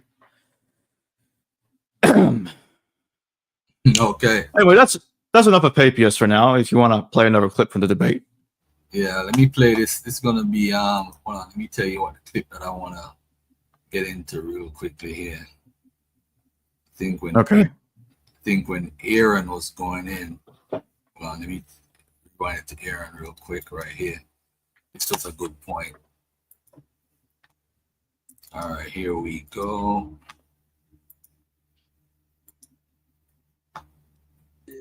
I guess I just feel like it's a debate between the four of us. Like, shouldn't we have the debate first and then invite people to add their commentary? Like, I don't know. I've only been doing this for about 12 years. I feel like, a debate is like we have the debate and then commenters come in. So like, that's all I'm asking.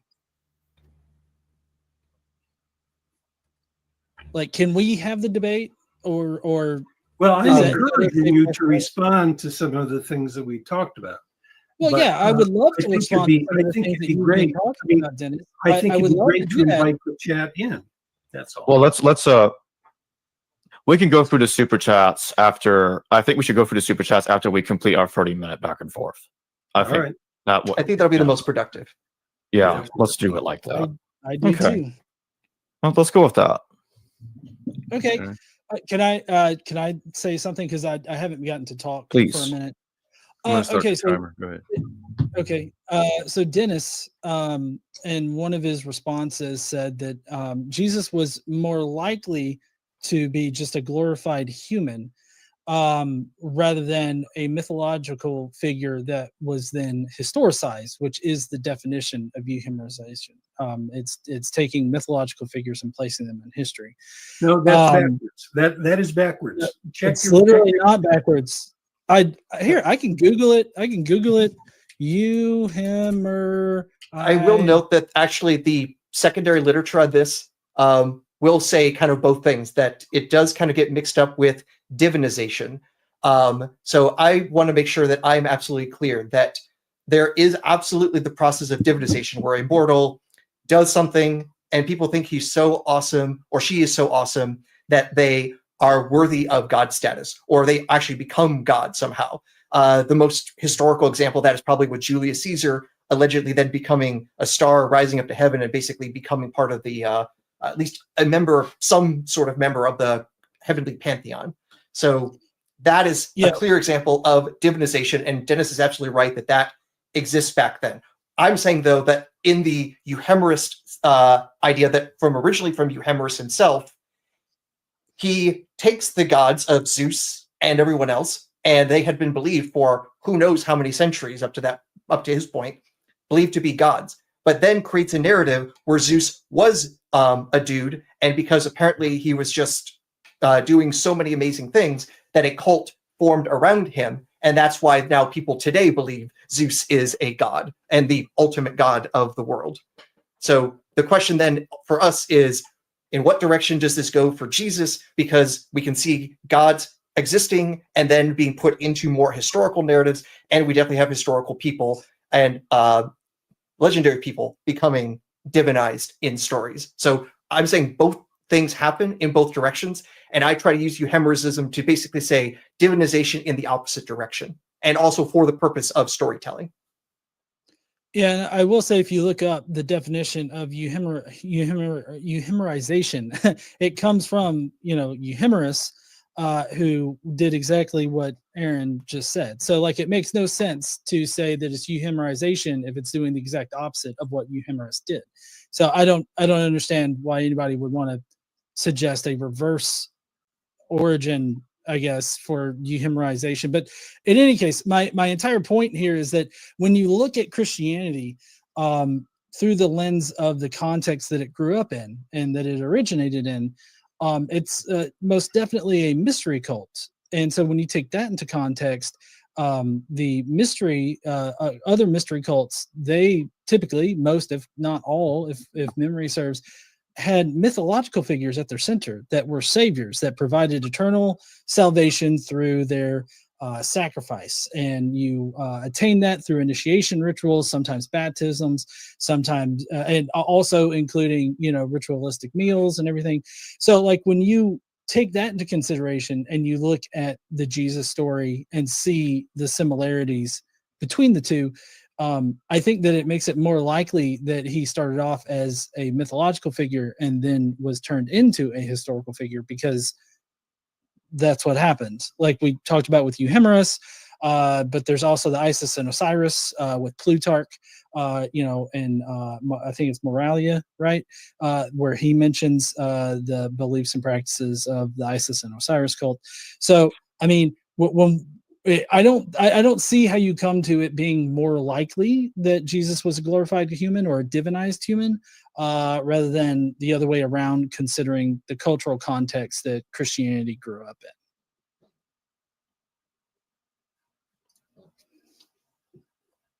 Dennis, you want to respond? You're ignoring the Gospels.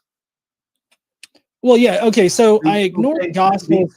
The origin of the Gospels was not a mystery cult. It was a Jewish reformer. And by the way, No, how do you know there that? is good evidence that the Q document was before the destruction of the temple. Okay. There's a saying that when you give your gifts at the sanctuary, ask for forgiveness from the person that you offended, and then offer your sacrifice. Now, it seems to me that makes sense only if the temple exists. And also in my reconstruction of Q, Jesus says, I will destroy this sanctuary that is built with hands and build another that is not made with hands. And Mark puts that on the lips of false witnesses to distance Jesus from that failed prophecy. So you don't have a saying about Jesus destroying the temple if the temple's already destroyed.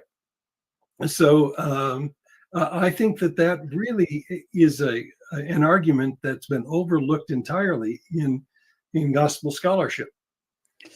Well, so I have a few problems here. One, we can't know anything about Q, so like any statements about like reconstructions of Q, that's all fabricated information. That is, like it's a hypothetical document, and I would hedge my bets on the fact that other historians do not place as much emphasis on hypothetical documentation as New Testament scholars do. No, it happens all the time in classics.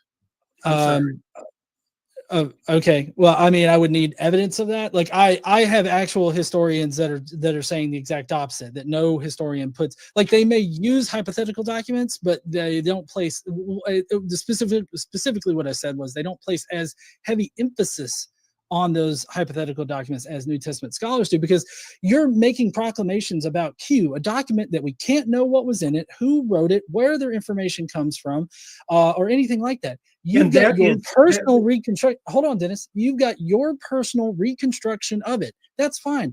I can personally reconstruct it too, and I can put whatever I need to in it that will work for my particular argument. And there's no way that you could say, "Oh, that's wrong," because there's no document to go back to. What critical criteria for assessing the parallels in the Gospels are you going to use?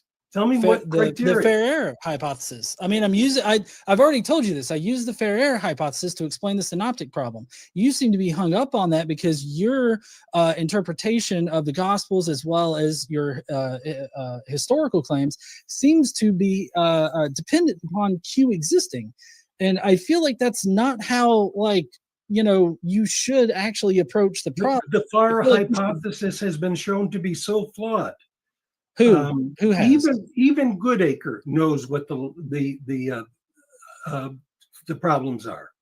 Okay, if that's the case, then why does Goodacre on his website say that this is supplemental information, and why does he base his entire book, The Case Against Q, on the fair error hypothesis, specifically stating how much stronger it is than the two source hypothesis? Because the big issue between Goodacre and myself are places where Luke is more primitive than Matthew. And there are so many examples of it that it actually makes him very, don't shake your head. There's so many examples of Luke's priority to Matthew. Now you've got to explain that in some way, and to do so, you have to have criteria. Right. On that, actually, I wanted to ask you some stuff on that, Dennis, because the process that you have of detecting primitivity, it's honestly something that I am confused by, and especially in terms of the technology. So let's use this as a learning moment for me. So one of the doublets that you think, or at least I believe you think is more primitive in Luke versus Matthew is the blessed are the poor versus blessed are the poor in spirit, as in Matthew. Blessed and the poor is how it's found in Luke. And I think you believe the Lucan version is the more primitive. Is that correct? Yes. Yes. Okay. So here's where I'm trying to understand the process, because I also believe you believe that, I believe you believe, this is too redundant, I'm sorry. Part of your case is that Luke does know Matthew, and he's also responding to Matthew to some degree. Is that correct? Yeah, he likes to ignore Matthew, but he knows Matthew, but he does not use Matthew as a source very often. He does so, though, in the infancy narrative and in the passion narrative. Right. And Goodacre also talks about some of the minor agreements between Matthew and Luke against Mark, which show some evidence that Luke kind of likes some of the changes that Matthew made to Mark. I agree with that. Okay. So here's where I'm trying to understand. So, for example, with the blessed are the poor statement, I'm trying to understand what's in front of Luke when he's composing, because Yeah, I think they were going way off right here. But I see you have your slides up. Which one do you want me to put up first? I have the two source theory. Yeah, let's. So if you want to do the Greek text, that Greek text is from Josephus. We'll deal with that in a second. Let's go back to the other one, the two source. Yeah, so the person on the top right is Johannes Weiss. Lived in the early 20th century, late 19th century, early 20th century. He's the one that came up with the Q source. Basically, it was his view that Matthew and Luke derived their information from a common document, and that's what became known as Q. Now, again, he was hypothesizing. He had no evidence that this thing existed at all. And so here's something I'll say real quick. All four of us in the debate, myself, Dennis, Aaron, and John Gleason, all agreed that Luke knew Matthew. We all think Luke knew Matthew one way or another. Dennis believes in Q while believing Luke knows Matthew. Let me see. I'll pull up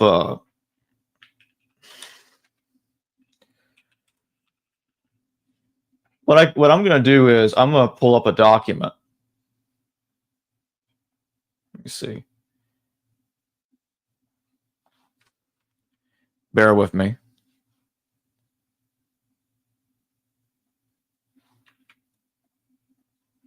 So what we're going to do is I'm going to show what the Q plus Papias hypothesis looks like on a diagram.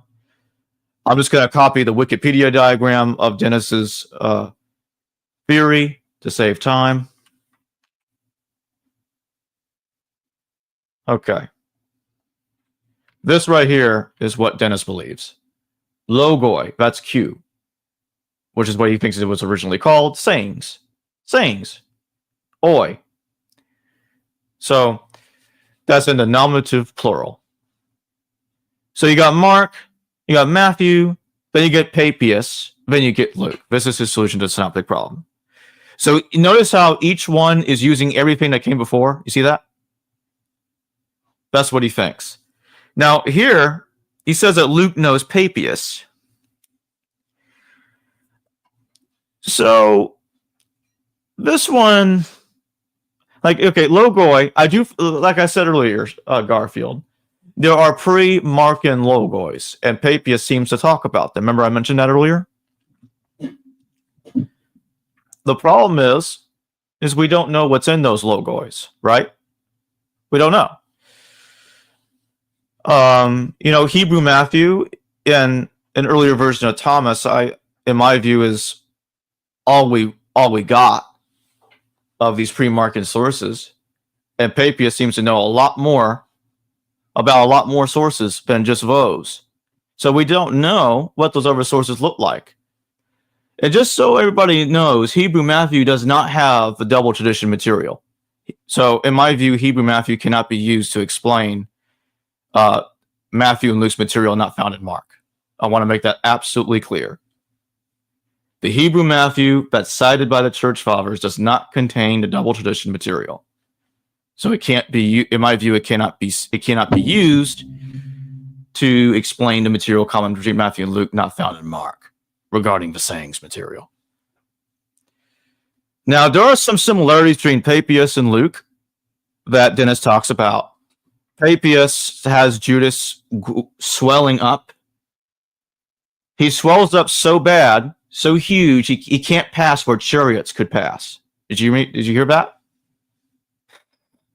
So this is kind of ridiculous. I don't know where Papias is getting this from, but I think I know where he's getting this from. I think he uses Luke. I think he's using Luke Acts. So here I would disagree with Dennis. I think it's the other way around. I think Papias knows Luke. I think he just knows Luke, and he's expanding the narrative. Because in Acts, Judas explodes, and in Papias, he also explodes. So they have that in common. Both the beginning of Luke and Papias talk about how they know a bunch of sources. So Luke uses the Greek word poloi. Many. I know many sources. But Papias says he knows a bunch of logois or logias. You see the similarities there, Garfield? Yep, I see. I get I see where you're going. Yeah. I may not have it up on the screen, but I'm like, you can easily look this up. It's in, you compare the fragments of Papias to Luke, to the prologue of Luke. You'll see what I'm talking about very quickly. So, but yeah, in Papias and in Luke, they both talk about Judas exploding. By the way, I don't know why people are assuming this. Jimmy Berman is not my brother. There is no relationship between that individual that was commenting on the live stream. We are not related. unless you want to pull a Ralph Ellis and claim anybody with the last name Berman must be related to me. That's crazy. I mean, man. Yeah. But I want to say it was a fruitful discussion. Most of it was, outside of the whole back and forth. I agree. Q, as far as a theory, and if anybody looks at the basic conversation, I don't think anyone is saying Q is just absolutely foolishness. If you look at it and you look at it from a manuscript perspective and look at the writings, you'll see that some sort of influence comes from an unknown source. That's all it is. I think some people turn the Q like it's actual facts, but it's actually a theory. It makes sense in some sense, and in some sense, it's foolish. That's all it is. You know, that's why people. It's a working hypothesis. That's how I look at it. It's just like when Wellheiser Exactly, it's a working hypothesis. with JEPD when they came up with that. At that time, it was the ultimate theory. Like, yeah, this makes a lot of sense. Yeah. Now people are finding little holes here and there in it. We've done away with this. People are moving away from it. But that was a foundation to where we are today as far as the roots of the actual text. But I won't throw Q all the way out. I like the theory. It makes a lot of sense to me. Even if you look at a basic Wikipedia article of it, it makes a lot of sense. And but in a way, oh, I didn't mean to interrupt you. Sorry. no, go ahead. All I was going to say is, in a way, I agree with you, Garfield. There are pre-Markan sources.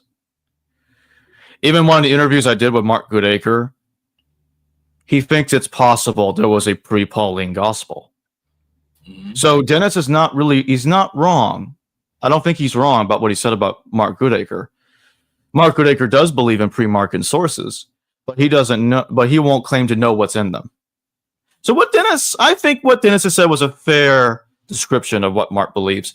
Could you pull up the synoptic slide again? I'm gonna show one more thing. I want to show what the Farrer hypothesis looks like. So this is what it looks like. Mark in priority. Luke knows Matthew. He knows Mark. One of the things about the Q theory that bothers me is if it's supposed to have everything, the Q would be like, I guess, let me go back to the first slide. This is what. So what I'll do is I'm gonna. Yeah. So they have Mark being used by Matthew and Luke. And then Matthew and Luke are both using Q, and they're independent of each other. Matthew and Luke are independent of each other. Now let's go back to the Farrer hypothesis. Now, the Farrer hypothesis, you have Luke and Matthew. So Luke knows Matthew, but they both know Mark. Now, one of the things that Luke and Matthew have in common that I think in a way, like people know this, but I don't think this is really occurring that much. And what I'm saying is, Luke and Matthew both have the Virgin Mary. You get what I'm saying, Garfield? They both view Mary as a virgin. Mark never calls Mary Parthenos. You get what I'm trying to say? Yep. Luke Nowhere in the Gospel of Mark does it ever call Mary Parthenos, virgin. You do see that in Matthew and Luke. They're both calling her a virgin. Or they're suggesting she had to be a virgin because she never mated before the Holy Spirit did its thing. However that happened. So Matthew and Luke agree there. So where are they getting this from? Like, I don't know, the hypothetical I document? I'm just giving an example. Like, are we going to make up the I document, the infancy source, to explain how Luke and Matthew got that? But you see, in scholarship, I do not know of a scholar that says that Q talks about Mary being a virgin, but that's in Matthew and Luke. Not in Mark. You see what I'm trying to say, Garfield? Yes, sir. Mm-hmm. So why is that not in Q? I wondered that. I'm like, why is that left out? But you see, I think that works better if Luke is just getting it from Matthew, irrespective of Q as conceptualized it existed or not.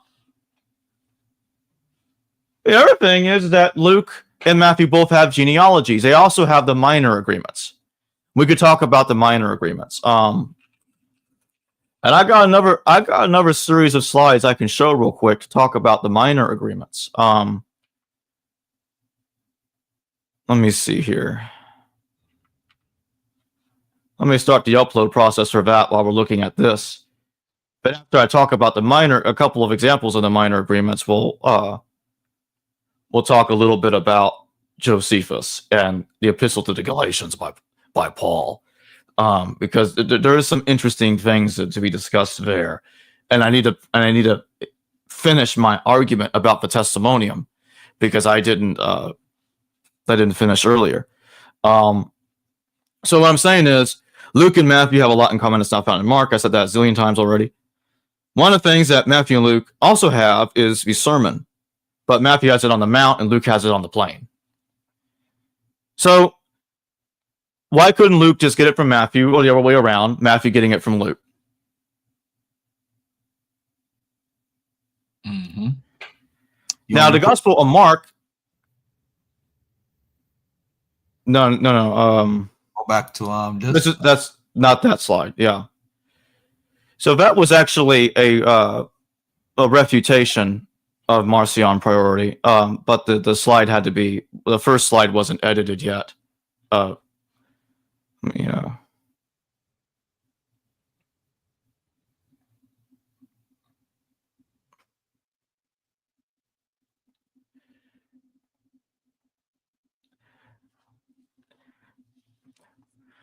All right, so in the Gospel of Mark,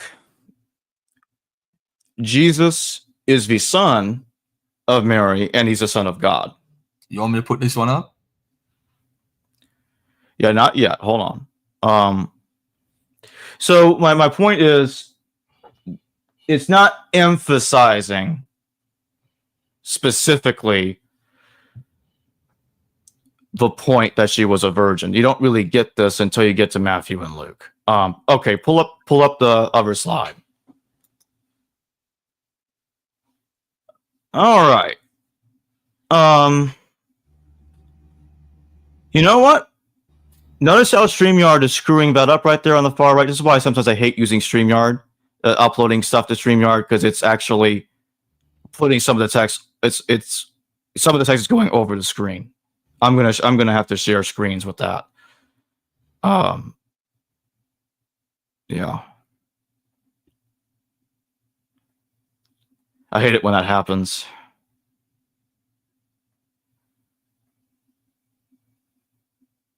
So to save time, what I'm going to do is I'm just going to put a couple of the slides at the beginning, so I can quickly get my point across.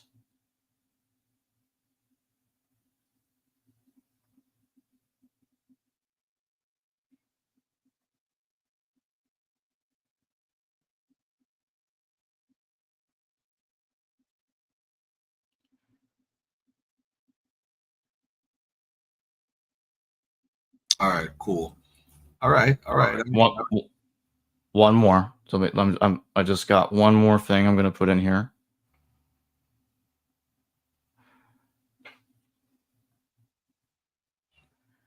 I'm only going to go for the first 3 slides. Are you doing any more Jesus exists debates, by the way? I think I will. I'm taking a little break right now. You know, this was a 3-part debate series. I'm going to go back to moderating debates for a little bit. I'm moderating a debate between David Palman and John K. Winford. Did Matthew come first, or did Mark come first? John's taking the Markan stance. Mark is first, and the other one's taking the Grisback theory, or the Owen theory, that Matthew came first, followed by Luke, and Mark is conflating both of them.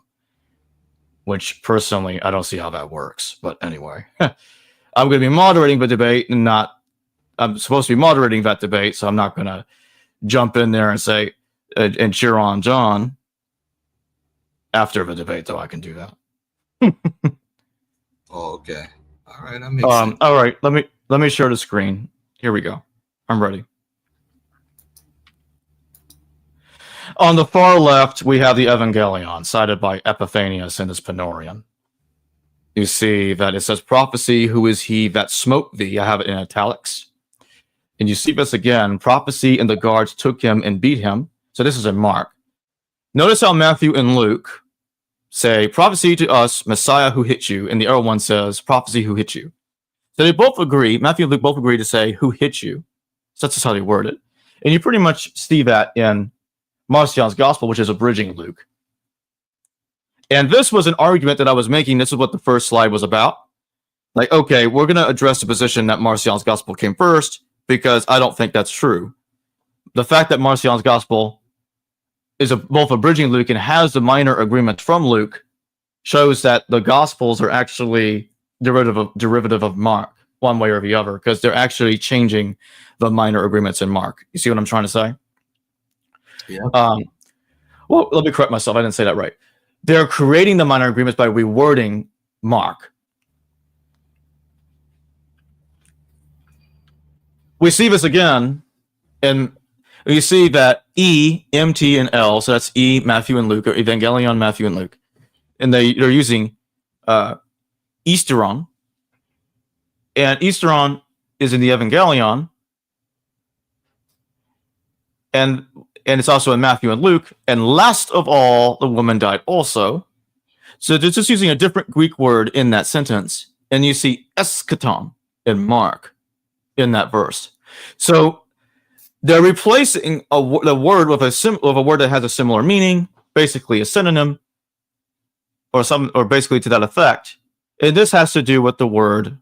This has to do with the word last.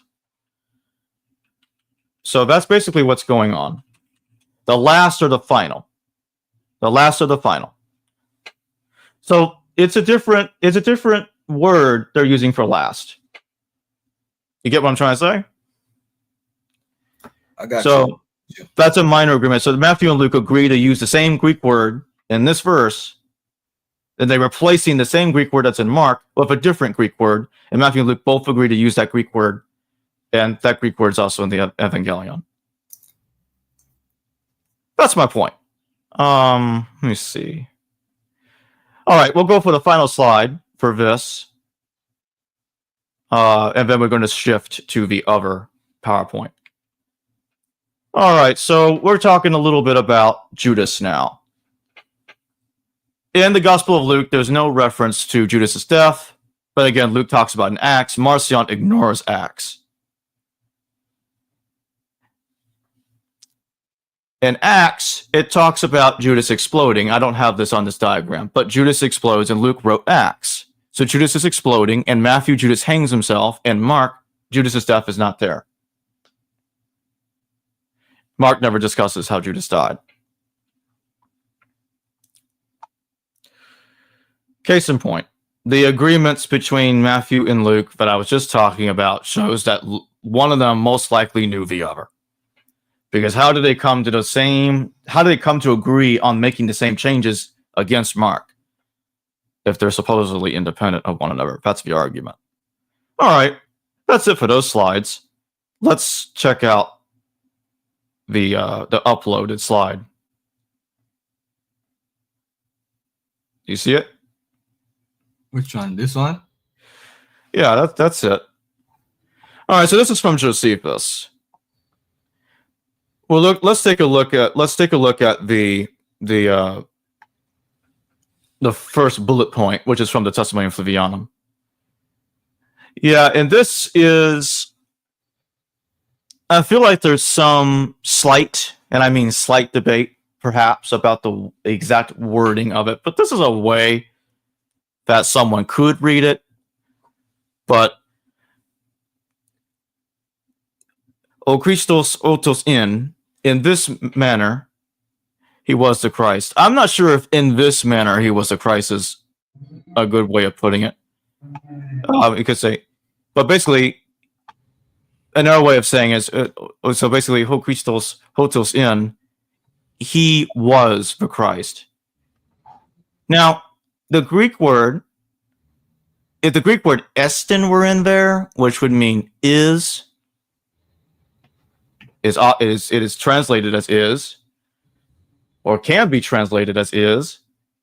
If that had been there, and that would be in the present tense, yeah. Okay. Because like I tried to tell you earlier, I am at the store, right? In the present tense. I'm there, right? No, I was at the store. I'm not there anymore. Now, someone might come to me and say, okay, even if they grant that, the Gospel of Matthew in chapter 1, it talks about, it refers to Jesus as called Christ. Like what you see in the second bullet point. This is from the James passage. Jesu to legomino Christu. Jesus who was called Christ.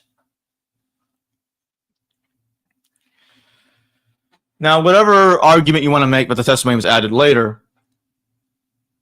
I find it really difficult why somebody would add the James passage, Jesus, who was called Christ, because that's really where the controversy is.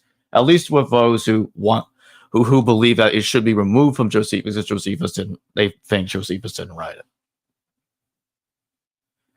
Now, I want to give a little warning. I am still learning Greek, and so my pronunciations may not be perfect, and I may get a couple of things wrong. Do not be surprised by this. But basically, it still seems to me that in the testimonium, it's trying to refer to Jesus in the past tense, that he was the Christ, not is the Christ.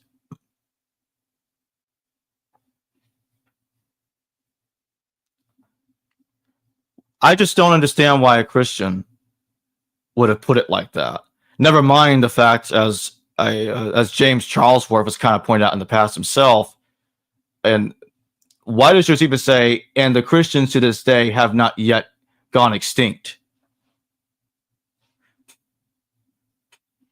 Charlesworth takes it to mean as if he wants them to be extinct. You see how he's interpreting it? Yep. So I'm like, that's an awfully strange comment, in my view. That's a strange comment. Let's get to, let me see. There's one more slide I want to deal with before I'm done talking about this. Actually, let's make that 2 more slides. We're going to go to slide 4 and slide 9, so I'm going to take us to slide 4. Yeah, so here's where the big problem is.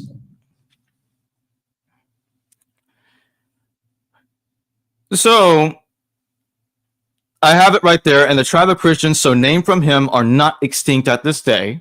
That's underlined right there. Then you have the brother of Jesus who was called Christ, whose name was James, Antiquities 29:1. Then you can look at Origen's commentary on Matthew. I got that highlighted and underlined. Do against James, the brother of Jesus who was called Christ. And the wonderful thing is that though he did not accept Jesus as Christ. All right. Notice how Origen's putting it, right? He did not accept Jesus as Christ. Let me ask you something, Garfield. Does that contradict the testimonium if it's referring to Jesus as was the Christ in the past tense? Does it? No. It does not. It does not. So Origen is upset that Josephus did not believe that Jesus is the Christ. That's what it seems like to me. And notice how he's very pissed off at the James passage. He's not even talking about the testimonium. Now, this was brought up during the debate. That Origen never talks about the testimonium. This is true. He never does. And this is often used to say that the testimonium was therefore inserted later. I think we should be very careful about making arguments like this, because we could use that we could use that argument for a great many things and assume that a lot of other things did not exist in the past until they were referenced at a certain point.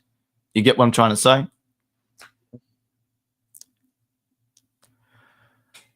So I think we need to be very cautious about making an argument like this. I don't think it's clear. It's not slam dunk that just because Origen doesn't talk about the testimonium, that means it's not there.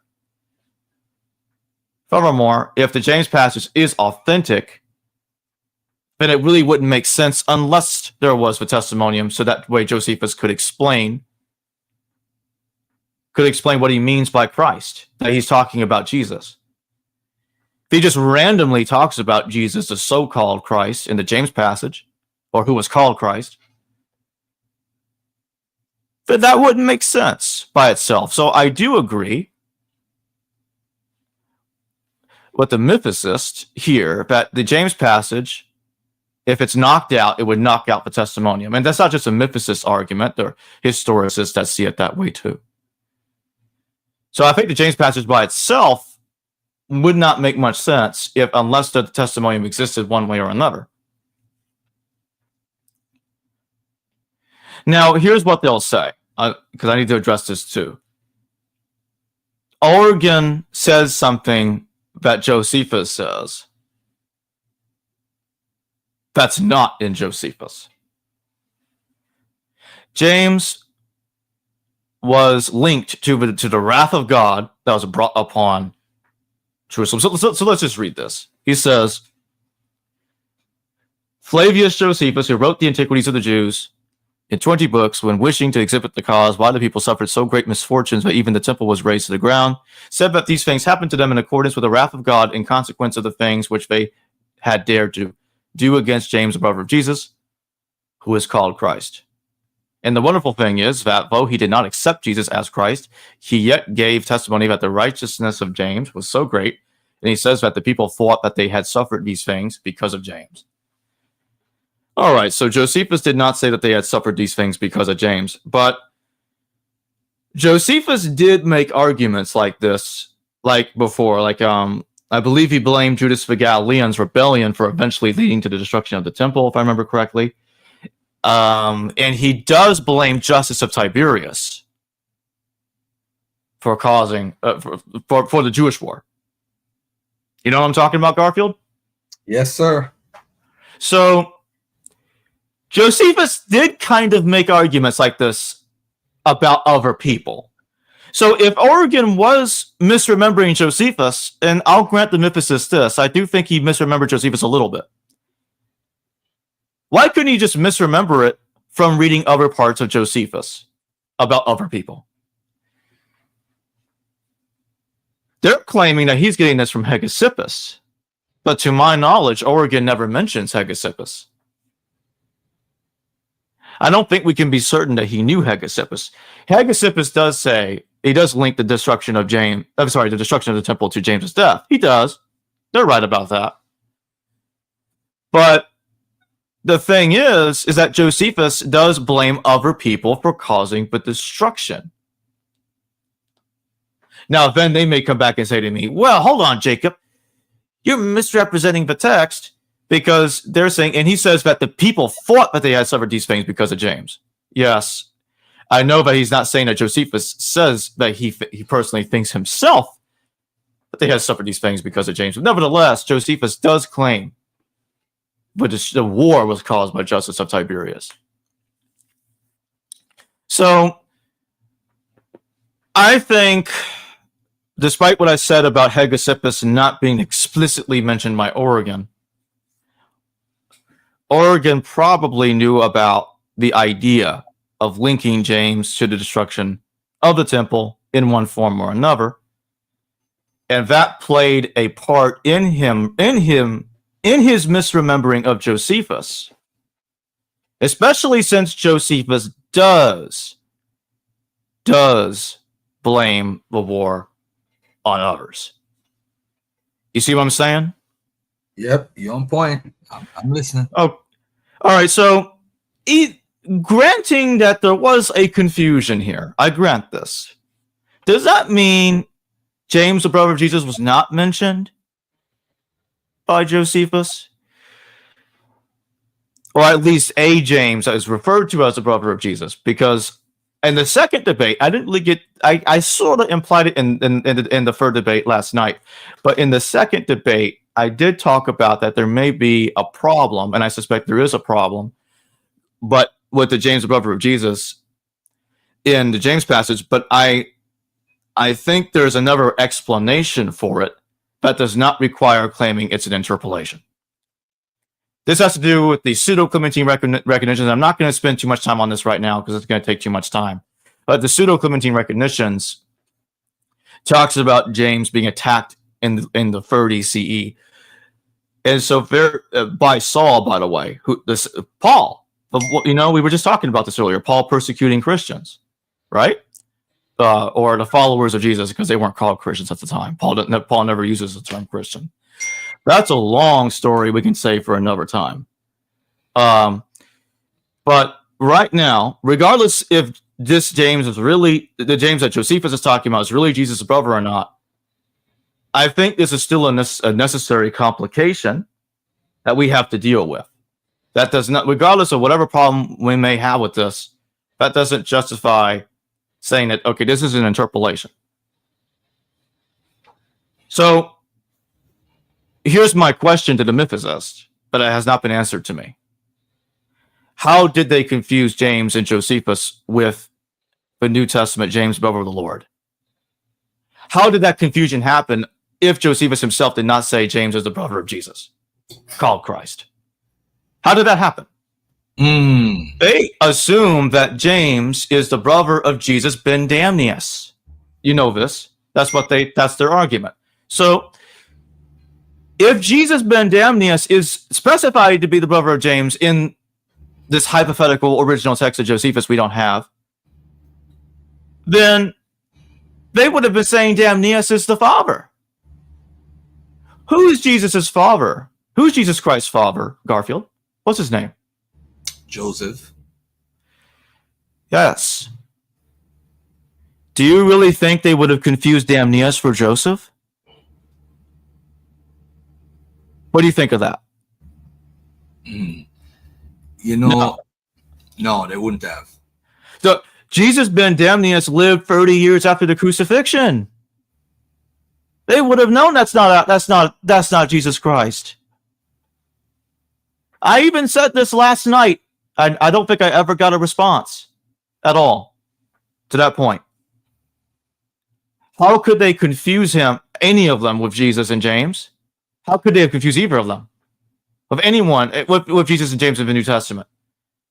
If Damnius is the father of James, the brother of Jesus, not just the other Jesus. How could this have happened?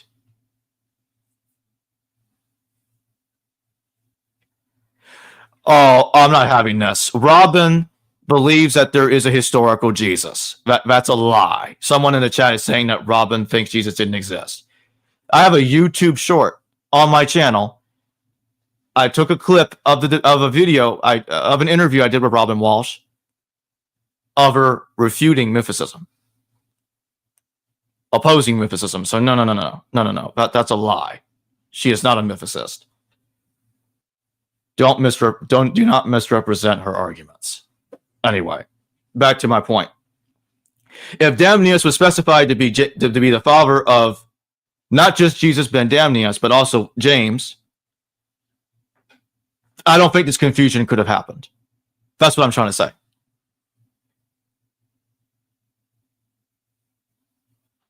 What do you think, Garfield? I think you're on point, man. One thing I want to add to the whole James thing, and that a lot of people don't talk about, there used to be this thing that goes around about the James box usury, right? I don't believe in it. Let me just make it clear. I don't believe in it. But in that research, it came out that somebody who has a brother by the name of James and a father Joseph was one person recorded. I think 1.38. They did a whole survey about all the James listed in the documents, and that he was the only person that had a father by the name of Joseph. So, I mean, I think James is a popular name. Of course, James is Jacob. So, it's a popular name. So you are James also, Jacob. Yeah, you're right. It's a popular name and used in the first century. But I think it's a lot of confusion. But remember, people are writing stories that are 100 years before them, 50 years before them. So you're going to get things, you're going to make errors. But it's up to you as a reader to decipher these documents with an open mind and not trying to prejudge or presuppose before you actually read the documents. And what you said a while ago, you give the mythicist a point about misinformation or something wrong that Origin did. And I mean, I could definitely appreciate that, trying to gain information. You know what I'm saying? But I think James, the who's called Christ, I think it's definitely talking about James in the Bible, and James, the brother of the Lord, in that sense. Let's say we see the first in Galatians 1:19. Right. The only point that I was making is in the pseudo-Clementine recognitions, and Robert Eisman talks about this as well. Eisman does say it's the same James. The issue is that what was going on in the pseudo-Commingene recognitions, because it does talk about James being attacked in the 30s. Because it says that James was attacked under the reign of Caiaphas and Gamaliel. And I also talked about last night that we actually have a text, a real example of a text that talks about a different James called James the son of Judah. And the text will tell you that he is only the spiritual brother of Jesus. It actually says it clearly. Oh, you remember I talked about that? Mm-hmm. And that's not our James. This is somebody else. This is James, son of Judah. He died in the 60s CE, and he's similar to the James that Josephus is talking about. But anyway, it's irrelevant. I don't care when James, brother of the Lord, died in the 1st century. He's James's. He's the brother of Jesus. We will agree on that one way or the other. That's the point that I'm trying to make. They can't get rid of James being the Lord's brother. I don't care when he died in the 1st century. When he died in the 1st century is not relevant. Oh, okay. All right. So, hey, give me some last words, man, before we get out of here today.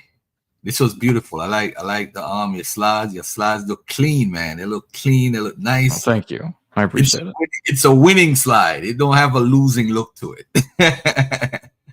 But hey, man, we touched on a few things out there, and let's look up more from Jacob coming up, man. What you got coming up, by the way? Yeah. So I talked about the debate between John Winford and David Palman. That's going to be streamed live on the 18th. I got Dr. Dan McClellan coming on, and on the 30th, talking about his new book, The Bible Says So. Okay. And I got David Fitzgerald coming on the February 25th to talk about playing God, the evolution of God and God and the gods of monotheism. But on top of that, and there's also going to be a lot of pre-recorded videos and other live streams that are coming up in the interim. I'm going to be putting up the interviews I did in San Diego. I did like 25 recordings when I was over there. So they're going to be coming up. I'm going to start releasing them this month very shortly. And yeah, it's basically, I think people will have a lot of fun watching those episodes, and they'll learn a lot. Okay. All right. And from my end, I got a couple of interviews coming up. Rebecca Wallenbark, rabbinical scholar. She deal with the Talmud and all that stuff. Nice. She wrote a book about the Talmud, how it was used by rabbinical scholars earlier. They didn't use the Old Testament like people think they did before, like the 10th century. I do have when did the Bible begin? By I forgot his name right now, but I have him coming on. I got a couple of other scholars coming on, but we should. Is that Jacob Wright? That sounds familiar to me. Jacob Wright, right. Yeah, exactly. I've had him on before. Yeah, great book. Yeah. All right. By the way, before we close, this is Mark Goodacre's book, The Case Against Q. So I highly recommend that if you want to learn about the Fire Hypothesis, and if you want to learn more about the Hebrew Gospel. This is James Edwards' book titled The Hebrew Gospel and the Development of the Synoptic Tradition.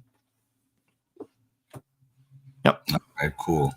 All right, family, we out of here, man. Thank you again, Jacob, for this live stream. And we're going to keep it. Thank you for having me on. Yep. Peace. And we out of here, family. Yeah, bye. Bye, everyone.